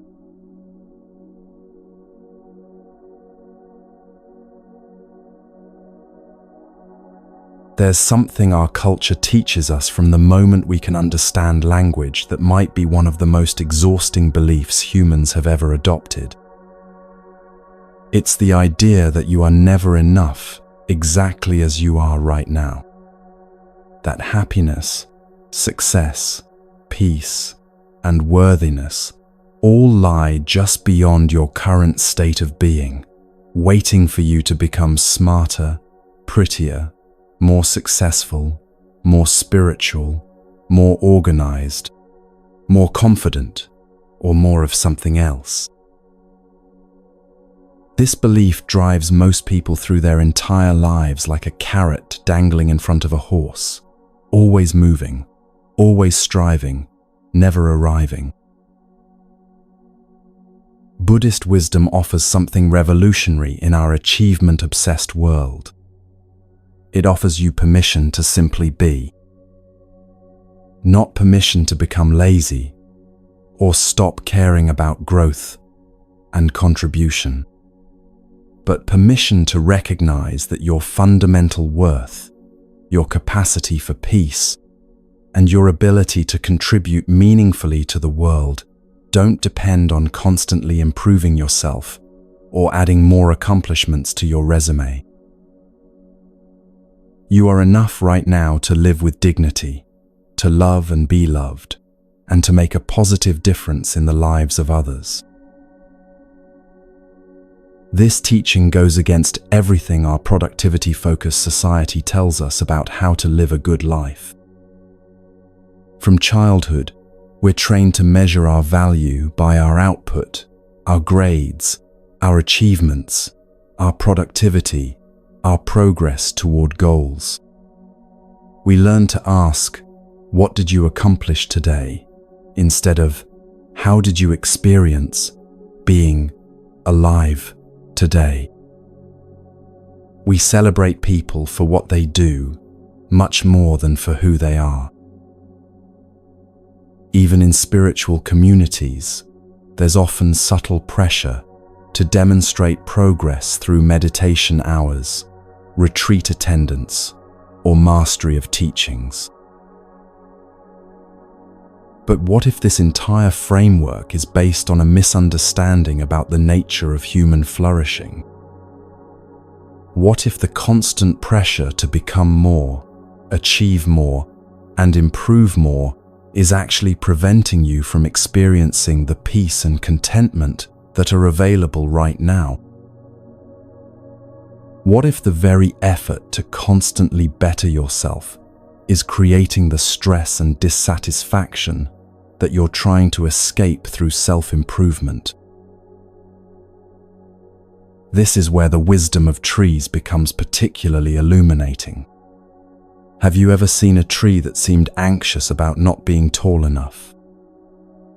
Have you ever noticed an oak tree comparing itself to a pine tree and feeling inadequate about its different shape?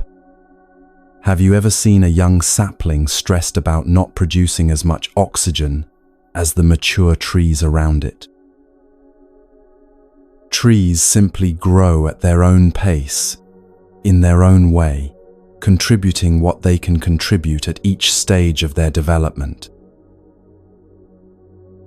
A tree doesn't need to justify its existence by constantly becoming more than it is. It doesn't need to prove its worth through impressive achievements or rapid growth.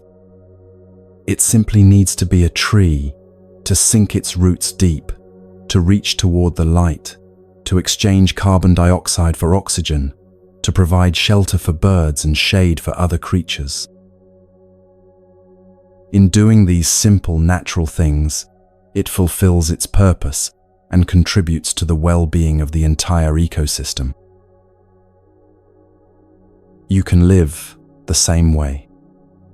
You can sink your roots deep into practices that nourish your soul, meditation, time in nature, genuine connection with others, activities that bring you joy without needing to lead anywhere productive. You can reach toward whatever brings light to your life: beauty, learning, service, creativity. You can contribute to the well-being of others simply by being present, kind, and authentic in your daily interactions. You don't need to save the world or achieve enlightenment or become perfect to live a meaningful life. This understanding is beautifully demonstrated in places like the monastery where these teachings originated. When families arrive there for retreat, many come with the same mindset they bring to everything else in their lives: the assumption that they need to accomplish something, learn something, or transform something to make their time worthwhile. They expect workshops, seminars, intensive meditation programs, or structured activities designed to produce specific outcomes. But what they find instead is something that initially feels almost disappointing. There are no swimming pools with exciting slides, no entertainment centers, no adventure courses, or team-building activities. There's no busy schedule of events designed to stimulate engagement or provide constant mental stimulation. Instead, there are quiet walking paths, simple gardens, and long stretches of unstructured time where the main activity is simply being present with yourself and the people you came with. Many visitors initially feel restless or bored in this environment. They're accustomed to constant digital stimulation, packed schedules, and the steady stream of activities that characterize most modern vacations and retreats. The absence of external entertainment forces them to confront something they've been avoiding: the simple experience of being alive, without needing to be doing anything in particular. But something remarkable happens as people adjust to this different pace. They begin to notice things they hadn't seen before: the way sunlight moves through leaves throughout the day, the different sounds birds make at different times, the subtle changes in their own energy and mood when they're not constantly rushing toward the next activity. They start having conversations with their family members that go deeper than logistics and daily planning. They rediscover the pleasure of eating slowly, of walking without a destination, of sitting quietly without needing to meditate or practice or improve anything. This shift from doing to being isn't always comfortable at first.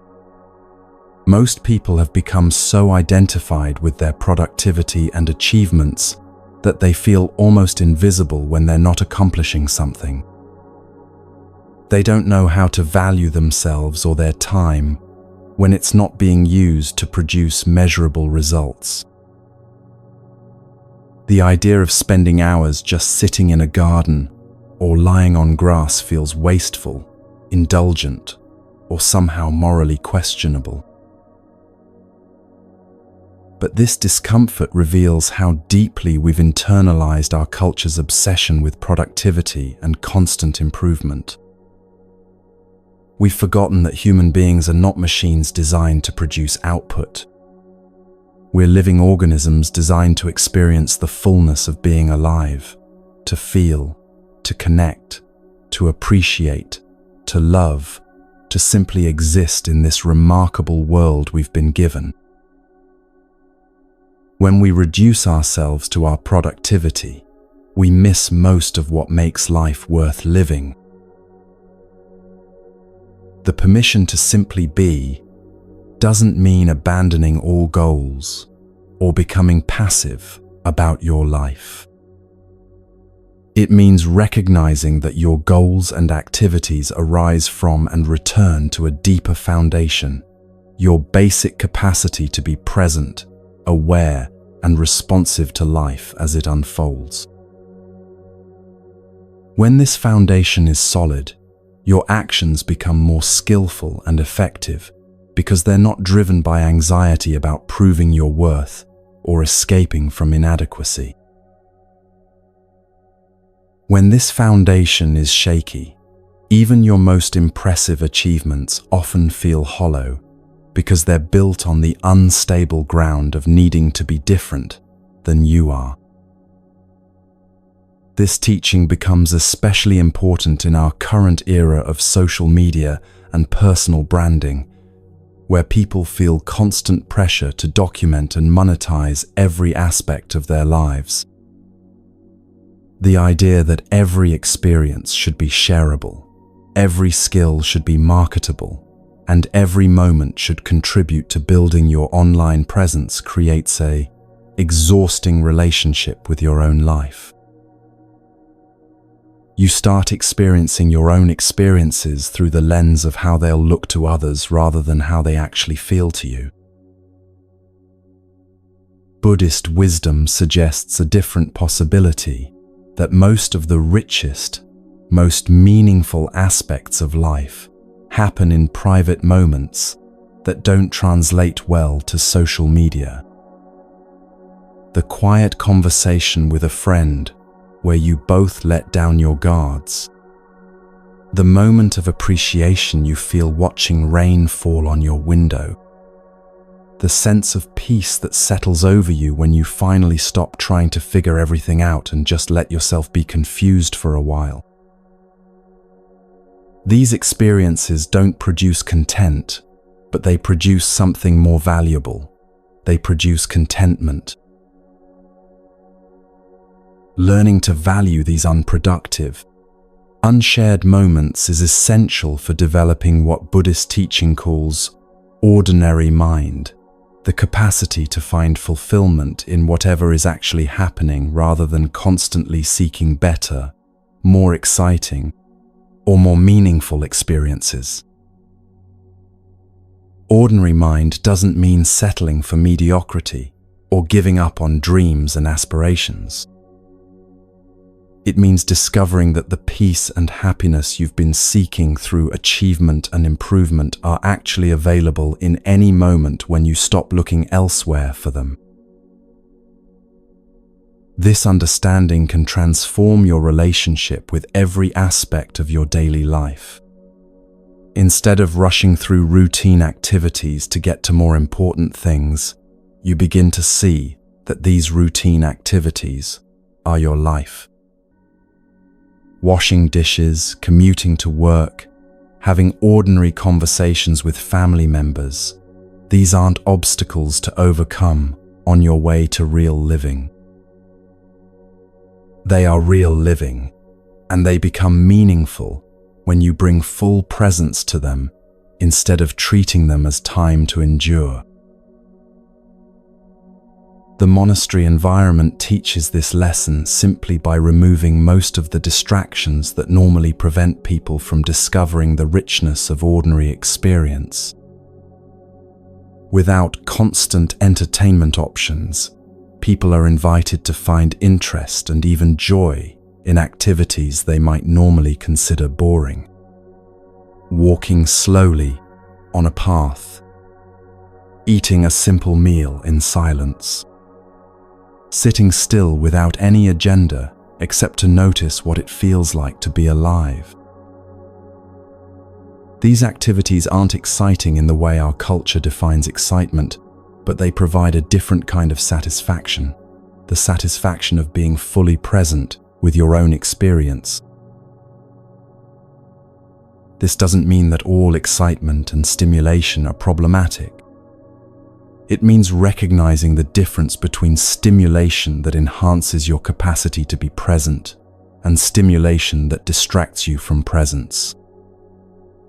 The difference between activities that leave you feeling more connected to yourself and others versus activities that leave you feeling scattered and depleted. The difference between experiences that arise from genuine interest and curiosity versus experiences driven by the compulsive need to avoid boredom or discomfort. When you give yourself permission to be, rather than constantly trying to become, you often discover that natural growth and positive change happen more easily than when you force them. Like a tree that grows steadily when its basic needs for sunlight, water, and nutrients are met, you develop naturally when your basic needs for presence, connection, and purpose are satisfied. You don't have to push yourself to be more loving. Love arises naturally when you're present with others. You don't have to force yourself to be more wise. Wisdom emerges naturally when you pay attention to your experience without immediately judging or trying to change it. This understanding can be particularly healing for people who have spent years caught in cycles of self-improvement that never seem to lead to lasting satisfaction. The harder they try to fix themselves, the more broken they feel. The more techniques they learn for being happy, the more elusive happiness becomes. The more they strive for spiritual awakening, the more ordinary and unenlightened they feel.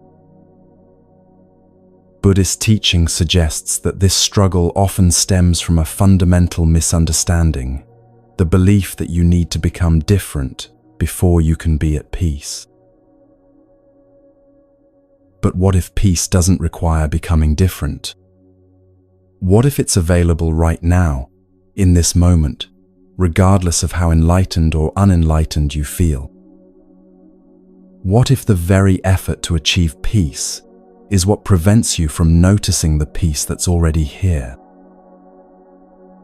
This doesn't mean that growth and learning aren't valuable. They are. But they become much more natural and enjoyable when they arise from a foundation of basic contentment rather than from anxiety about being inadequate. The permission to simply be also has profound implications for how you relate to other people. When you're not constantly trying to improve yourself, you're less likely to be constantly trying to improve others. When you can accept your own imperfections with compassion, you can extend that same compassion to the imperfections of your family members, friends, and colleagues. When you're not driven by the need to prove your worth through achievement, you can appreciate others for who they are, rather than for what they accomplish. This shift can transform your closest relationships.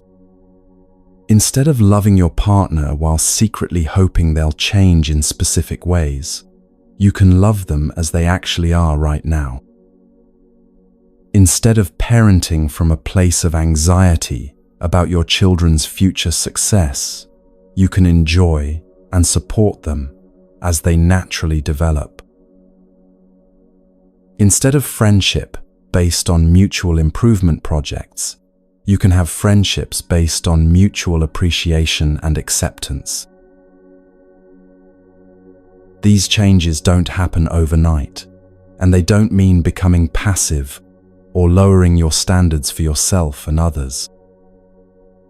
They mean learning to distinguish between healthy growth that emerges from love and forced change that emerges from dissatisfaction. They mean developing the wisdom to know when to encourage growth and when to simply offer presence and acceptance.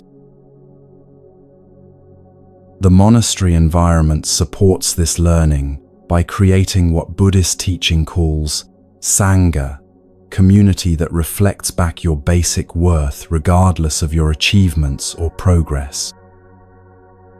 When you're surrounded by people who value presence over productivity, being over doing, authenticity over image management, you begin to internalize these values yourself. You start to believe that you're worthy of love and respect, not because of what you've accomplished, but simply because you exist. This kind of community is rare in our competitive, achievement-oriented culture. Most of the groups we belong to, workplaces, schools, social circles, even families, implicitly or explicitly rank people based on their performance, their contributions, their status, or their potential. Being part of a community that doesn't operate this way can be deeply healing, especially for people who have internalized harsh standards of self-evaluation. But you don't need to live in a monastery to begin creating this kind of supportive environment for yourself and others. You can start by noticing how often your conversations focus on achievements, problems to be solved, and goals to be reached. You can practice asking different kinds of questions. How are you enjoying your life lately? Instead of, how is work going? What brought you joy today? Instead of, what did you accomplish today? How are you feeling right now? Instead of, how are your projects progressing? These small shifts in how you relate to others can gradually create pockets of acceptance and presence in your daily life. When people sense that you're interested in them as they are rather than as they could become, they often relax into more authentic versions of themselves. When they feel seen and appreciated for their being rather than their doing, they're more likely to extend the same quality of attention to you. The permission to simply be becomes especially important during difficult periods of your life. When you're dealing with illness, loss, failure, or major transitions, the cultural pressure to bounce back quickly or turn challenges into opportunities can add unnecessary suffering to already difficult circumstances. Buddhist wisdom suggests that sometimes the most skillful thing you can do is simply be present with difficulty without trying to fix it, learn from it, or transform it into something else. This doesn't mean becoming passive in the face of problems that can be solved, or accepting harmful situations that can be changed. It means recognizing that some aspects of human experience, grief, uncertainty, aging, disappointment, are not problems to be solved, but realities to be lived through with as much grace and presence as possible. When you can be with these experiences without adding the extra layer of judgment about how you should be handling them differently, you often find that they naturally transform and resolve in their own time. The monastery teaches this through its rhythm of daily life, which includes times for activity and times for rest, times for community and times for solitude, times for learning and times for simply being. This rhythm acknowledges that human flourishing requires both engagement and rest, both growth and acceptance, both doing and being. Modern life often becomes unbalanced toward constant doing, constant growth, constant engagement, which eventually leads to burnout and a sense of disconnection from your own life. Learning to value and protect time for simply being, time when you're not trying to accomplish anything, learn anything, or become anything, is essential for maintaining your connection to what Buddhist teaching calls your true nature. This true nature isn't something you need to develop or achieve. It's the basic awareness, kindness, and wisdom that are already present in you, waiting to be recognized and allowed to express themselves naturally. When you give yourself permission to simply be, you're not giving up on growth or contribution. You're creating the foundation from which authentic growth and meaningful contribution can emerge. You're learning to trust that your inherent goodness and wisdom don't need to be forced into existence. They just need to be given space to unfold.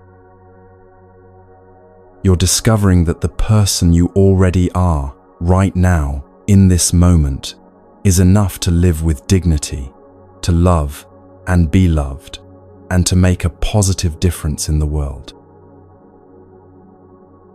This discovery doesn't come all at once, and it's often challenged by old habits of self-criticism and improvement obsession. But each time you choose presence over productivity, being over becoming, acceptance over improvement, you strengthen your capacity to live from this deeper foundation. You gradually learn to trust that you don't need to earn your worth through achievement or justify your existence through constant growth. You can simply be, and that is enough.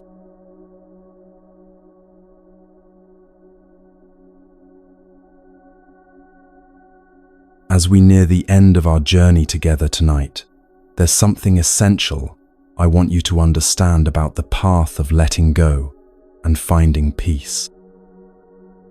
This isn't a path of harsh discipline or relentless self-improvement. It's not about becoming a perfect person who never feels confused, never gets reactive, and never struggles with the same old patterns. Instead, it's a path of extraordinary gentleness toward yourself, combined with the radical practice of finding joy in the simplest aspects of being alive. Most people who begin exploring Buddhist wisdom make a crucial mistake. They approach it like another self-improvement project, another way to fix what's wrong with themselves, another method for becoming the person they think they should be. They bring the same harsh, demanding energy to spiritual practice that they've been using to try to solve every other problem in their lives.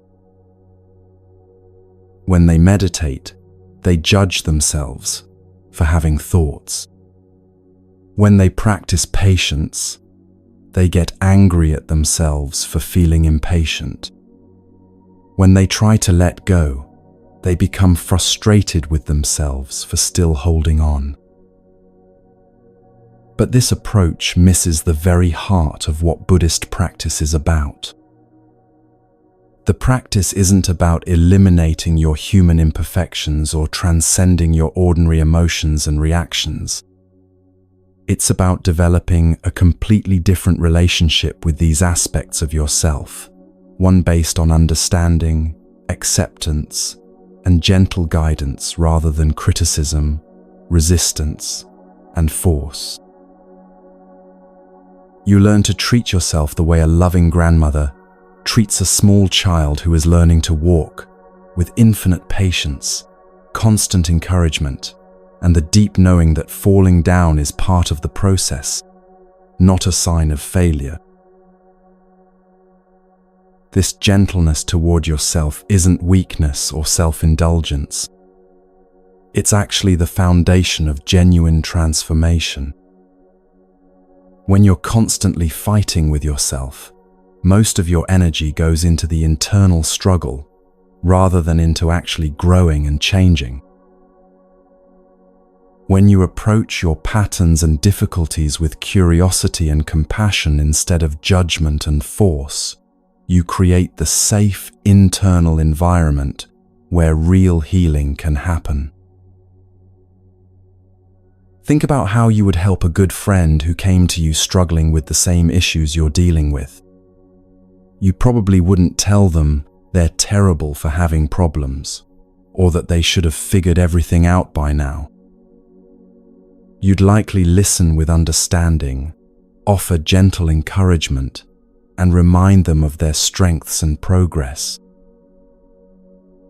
You'd help them see their challenges in perspective and support them in taking small, manageable steps forward.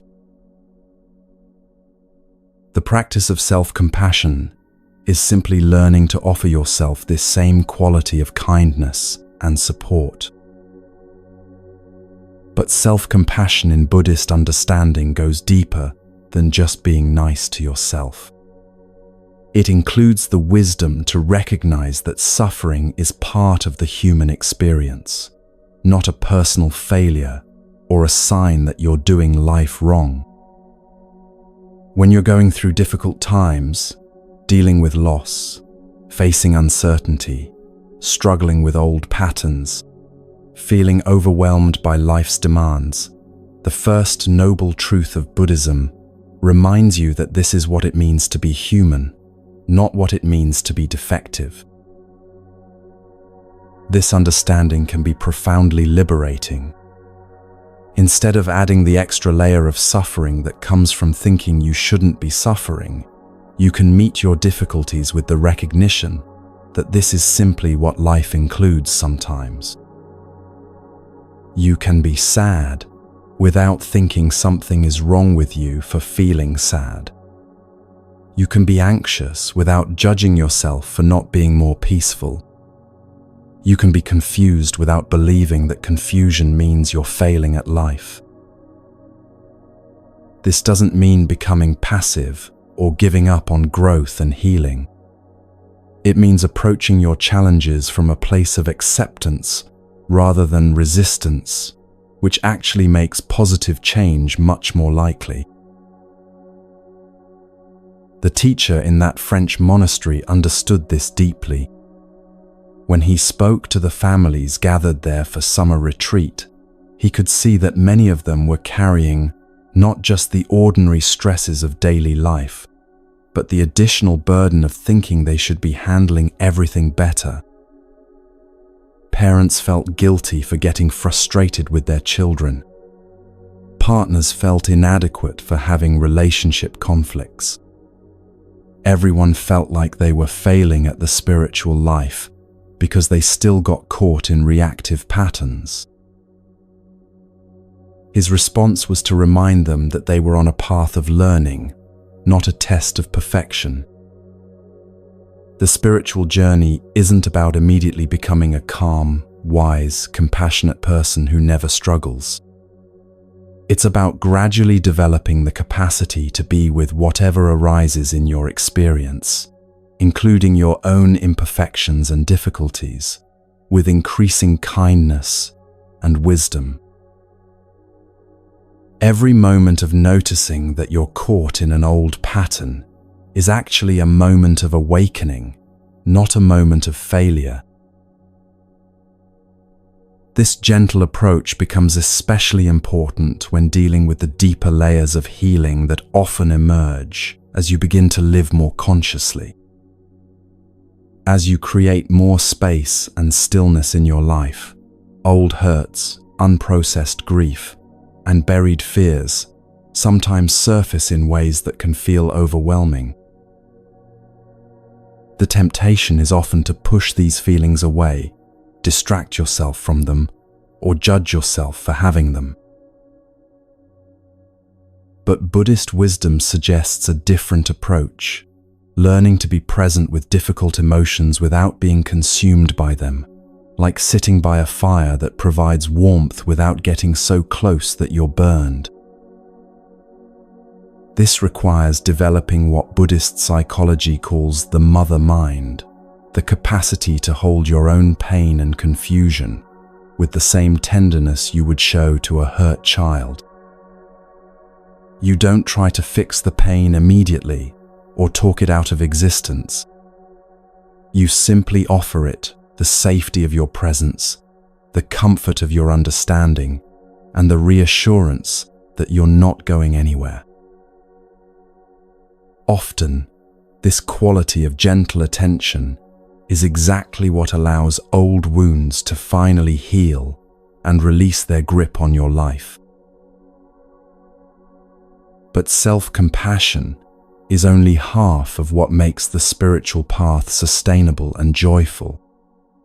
The other half is what Buddhist teaching calls nourishing yourself with simple joys, the practice of deliberately noticing and appreciating the countless ordinary miracles that surround you every day. This isn't about forcing yourself to be positive or pretending that difficulties don't exist. It's about developing your capacity to notice beauty, goodness, and wonder even in the midst of challenging circumstances. Most people wait for big, special experiences to feel genuinely happy or grateful. They think joy comes from achieving major goals, acquiring significant possessions, or having peak experiences during vacations or celebrations. But Buddhist wisdom reveals that this approach to happiness is like trying to quench your thirst by waiting for rainstorms while ignoring the fresh water that's available in your kitchen sink every day. The most reliable sources of contentment and joy are the simple experiences that are constantly available, but that we've trained ourselves not to notice. Consider this moment, right now, as you're listening. Your lungs are breathing without any effort on your part, delivering oxygen to every cell in your body. Your heart is beating steadily, circulating life through your entire system. Your eyes are able to see light and color and shape. Your ears are capturing sound waves and translating them into meaningful information. If you're in a safe place, you have shelter and protection from the elements. If you have access to clean water and adequate food, you have resources that many humans throughout history could only dream of. These aren't consolation prizes or things to be grateful for only when you don't have anything better. These are genuine miracles that most people take completely for granted. The practice of nourishing yourself with simple joys is about developing the capacity to be genuinely amazed by these everyday gifts. It's about recovering the sense of wonder that most children have naturally, but that gets buried under layers of expectation, comparison, and taking things for granted. This practice can transform your entire experience of daily life. Instead of rushing through routine activities to get to more exciting things, you begin to discover interest and even delight in ordinary moments. The taste of your morning coffee becomes a small celebration. The feeling of warm water during your shower becomes a moment of luxury. The sight of sunlight streaming through your window becomes a daily gift of beauty. These simple pleasures don't replace the need for larger sources of meaning and connection in your life, but they provide a steady foundation of contentment that makes you less dependent on external circumstances for your well-being. There's a teaching story that illustrates this beautifully. A wise teacher told his students, "You have a diamond in your pocket, but you don't know it, and you think you are very poor."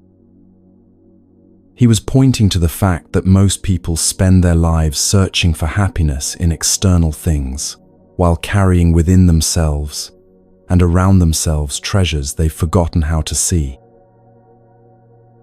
The diamond in your pocket might be your capacity for awareness, your ability to love, your resilience in the face of challenges, or simply the incredible gift of being alive on this beautiful planet.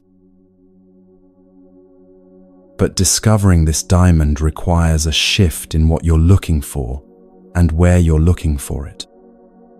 Instead of waiting for dramatic positive experiences, you start noticing subtle ones.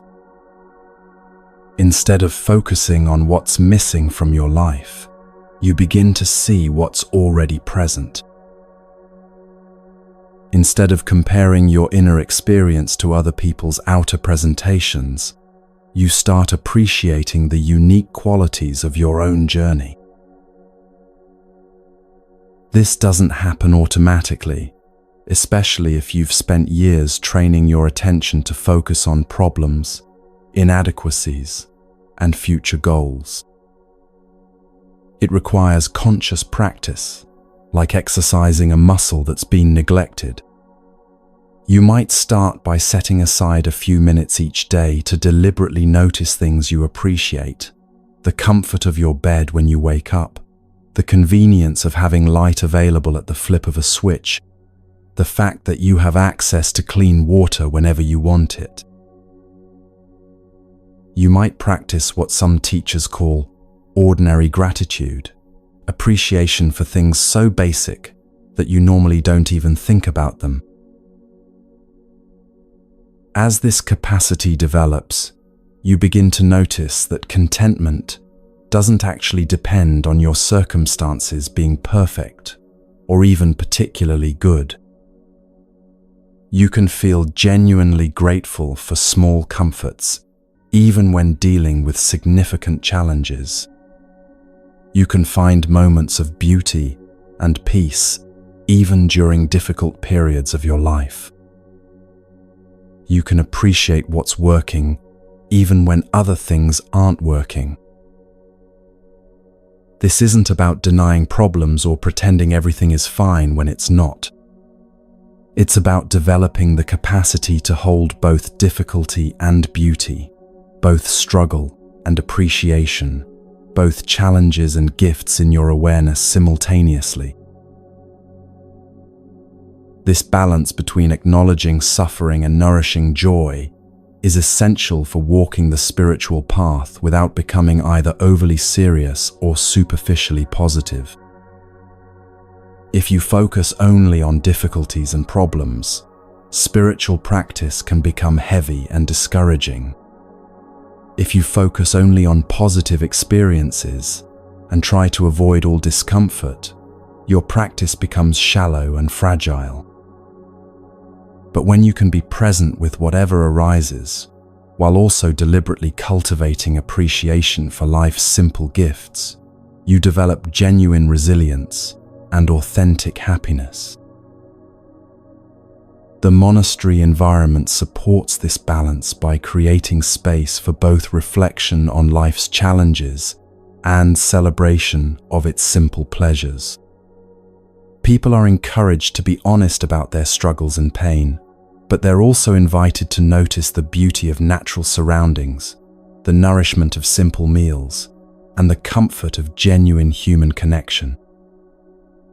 They learn that spiritual maturity includes both the capacity to face difficulties with courage and the ability to receive simple joys with gratitude. This approach becomes especially important as you integrate Buddhist wisdom into your regular life outside of retreat settings. Your daily environment probably includes stresses, responsibilities, and challenges that can easily overwhelm your sense of peace and contentment if you're not deliberately cultivating sources of nourishment and renewal. The practice of finding simple joys becomes like having a reliable source of clean water during a long journey. It doesn't eliminate the challenges of the journey, but it provides the sustenance you need to keep going with energy and hope. Some of the most reliable sources of simple joy are found in connection with the natural world. Even if you live in an urban environment, you can usually find access to sky, sunlight, plants, or weather patterns that can provide moments of wonder and perspective. Taking time to really look at clouds, to feel wind on your skin, To notice how plants grow in the smallest spaces can reconnect you with the larger rhythms and cycles that your life is part of. These experiences don't require any special knowledge or skill, just the willingness to pause and pay attention to what's already there. Another reliable source of simple joy is found in moments of genuine connection with other people. Not necessarily dramatic or profound interactions, but the small exchanges that happen when people are present with each other, sharing a meal, having an unhurried conversation, offering help with a practical task, or simply enjoying each other's company without needing to accomplish anything. These moments of connection remind you that you're not alone in this human experience, and that love and kindness are always available, even in small doses. The practice of nourishing yourself with simple joys also includes taking care of your physical body in ways that feel appreciative rather than demanding. Instead of exercising only to improve your fitness or appearance, you might move your body in ways that feel good and bring you pleasure. Instead of eating only for nutrition or weight management, you might take time to really taste and enjoy your food. Instead of sleeping only because you have to, you might appreciate the comfort and restoration that rest provides. These shifts in attitude don't require changing your behaviors dramatically, but they can transform your relationship with your body from one of criticism and control to one of gratitude and care. As we come to the end of our time together tonight, I want you to know that this path of gentle self-compassion and simple joys isn't a luxury or an afterthought. It's essential medicine for anyone who wants to live with wisdom and contribute positively to the world. When you're harsh with yourself and focused only on what's wrong or missing in your life, you don't have much kindness or appreciation available to offer others. When you're nourished by self-compassion and sustained by regular doses of simple joy, you become a source of these qualities for everyone around you. The work you're doing by listening to these teachings, by considering these practices, by experimenting with new ways of relating to yourself and your life, this work matters more than you might realize. Every moment of choosing presence over distraction, compassion over criticism, appreciation over complaint, ripples out through your relationships and communities in ways you may never fully see. You're not just healing yourself, you're contributing to the healing of the world, one gentle choice at a time. So, be patient with yourself on this journey. Trust that you don't need to perfect anything or achieve any particular state to be worthy of love and respect. Take time to nourish yourself with whatever simple pleasures are available to you. A deep breath, a moment of stillness, the sight of something beautiful, the comfort of knowing you're not alone in seeking peace and wisdom. Remember that the diamond has been in your pocket all along, waiting for you to discover it not through great effort or achievement, but through the simple willingness to see what's already here.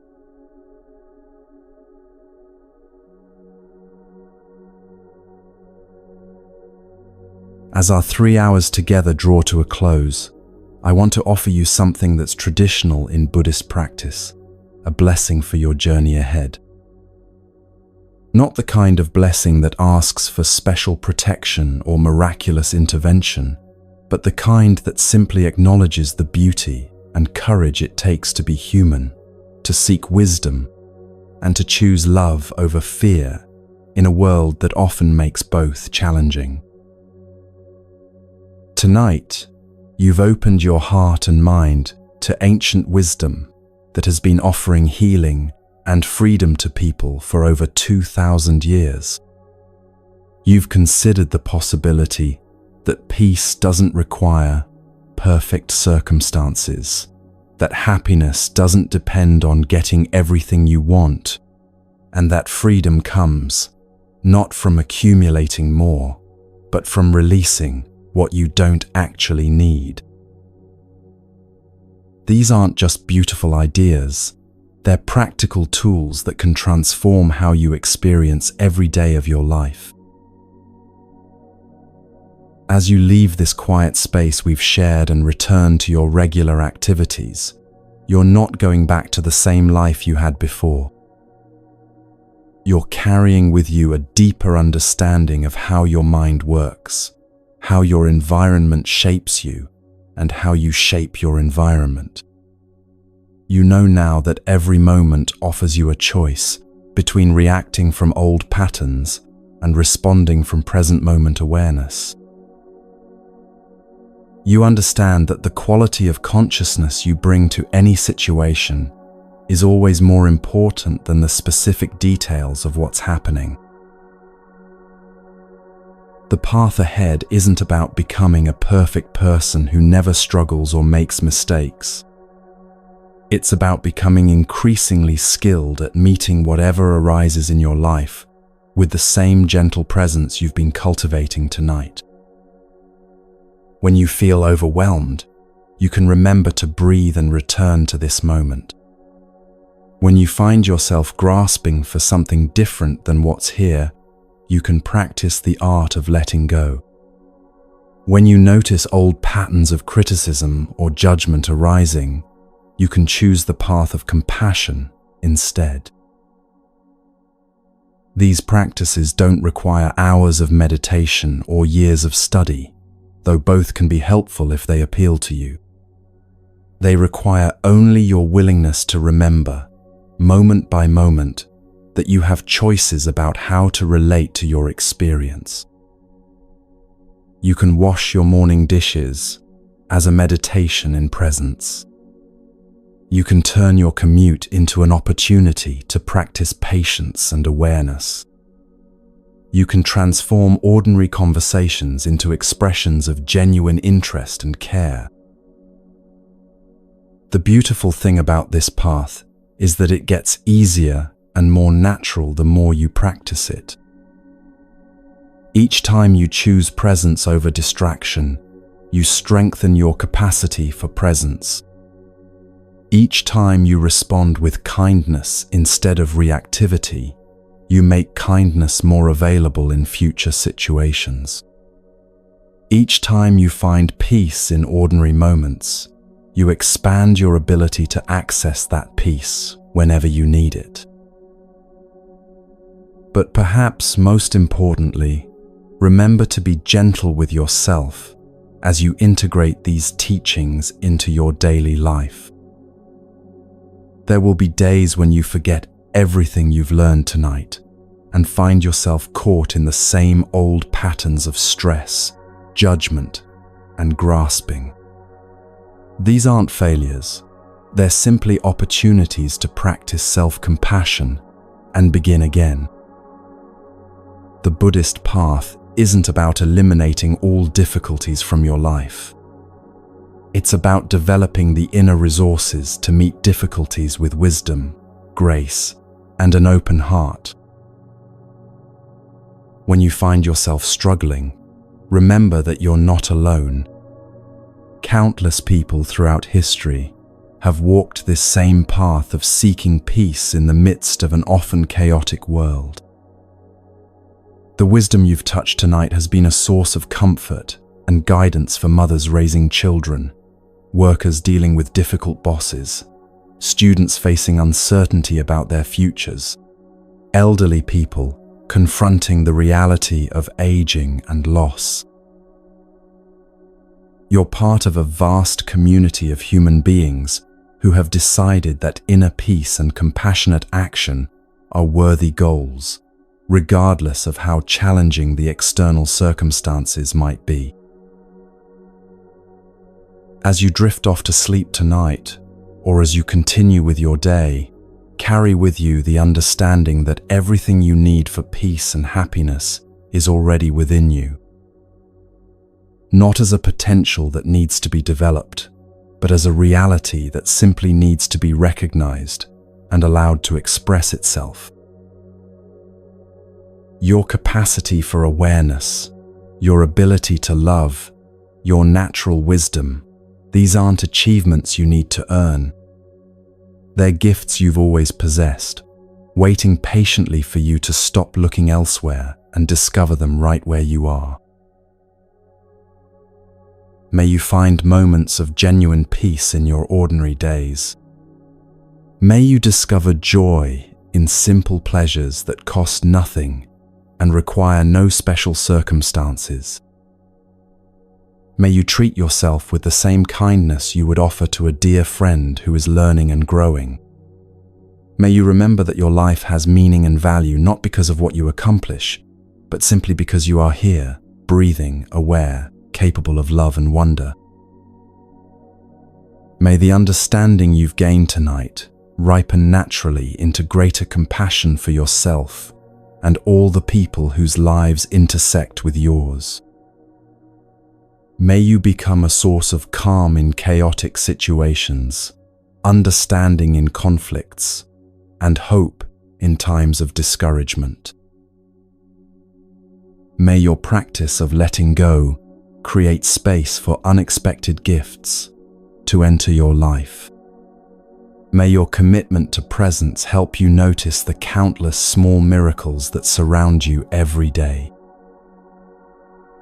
And finally, may you trust that this moment, right now, exactly as it is, contains everything you need to take the next step on your journey with confidence and peace. The path continues tomorrow, but for now, rest in the knowing that you are exactly where you need to be, learning what you need to learn, becoming who you are meant to become. From Moon Mind Temple, with deep gratitude for your presence and your commitment to wisdom and compassion, I offer you this blessing for the journey ahead. May you walk in peace,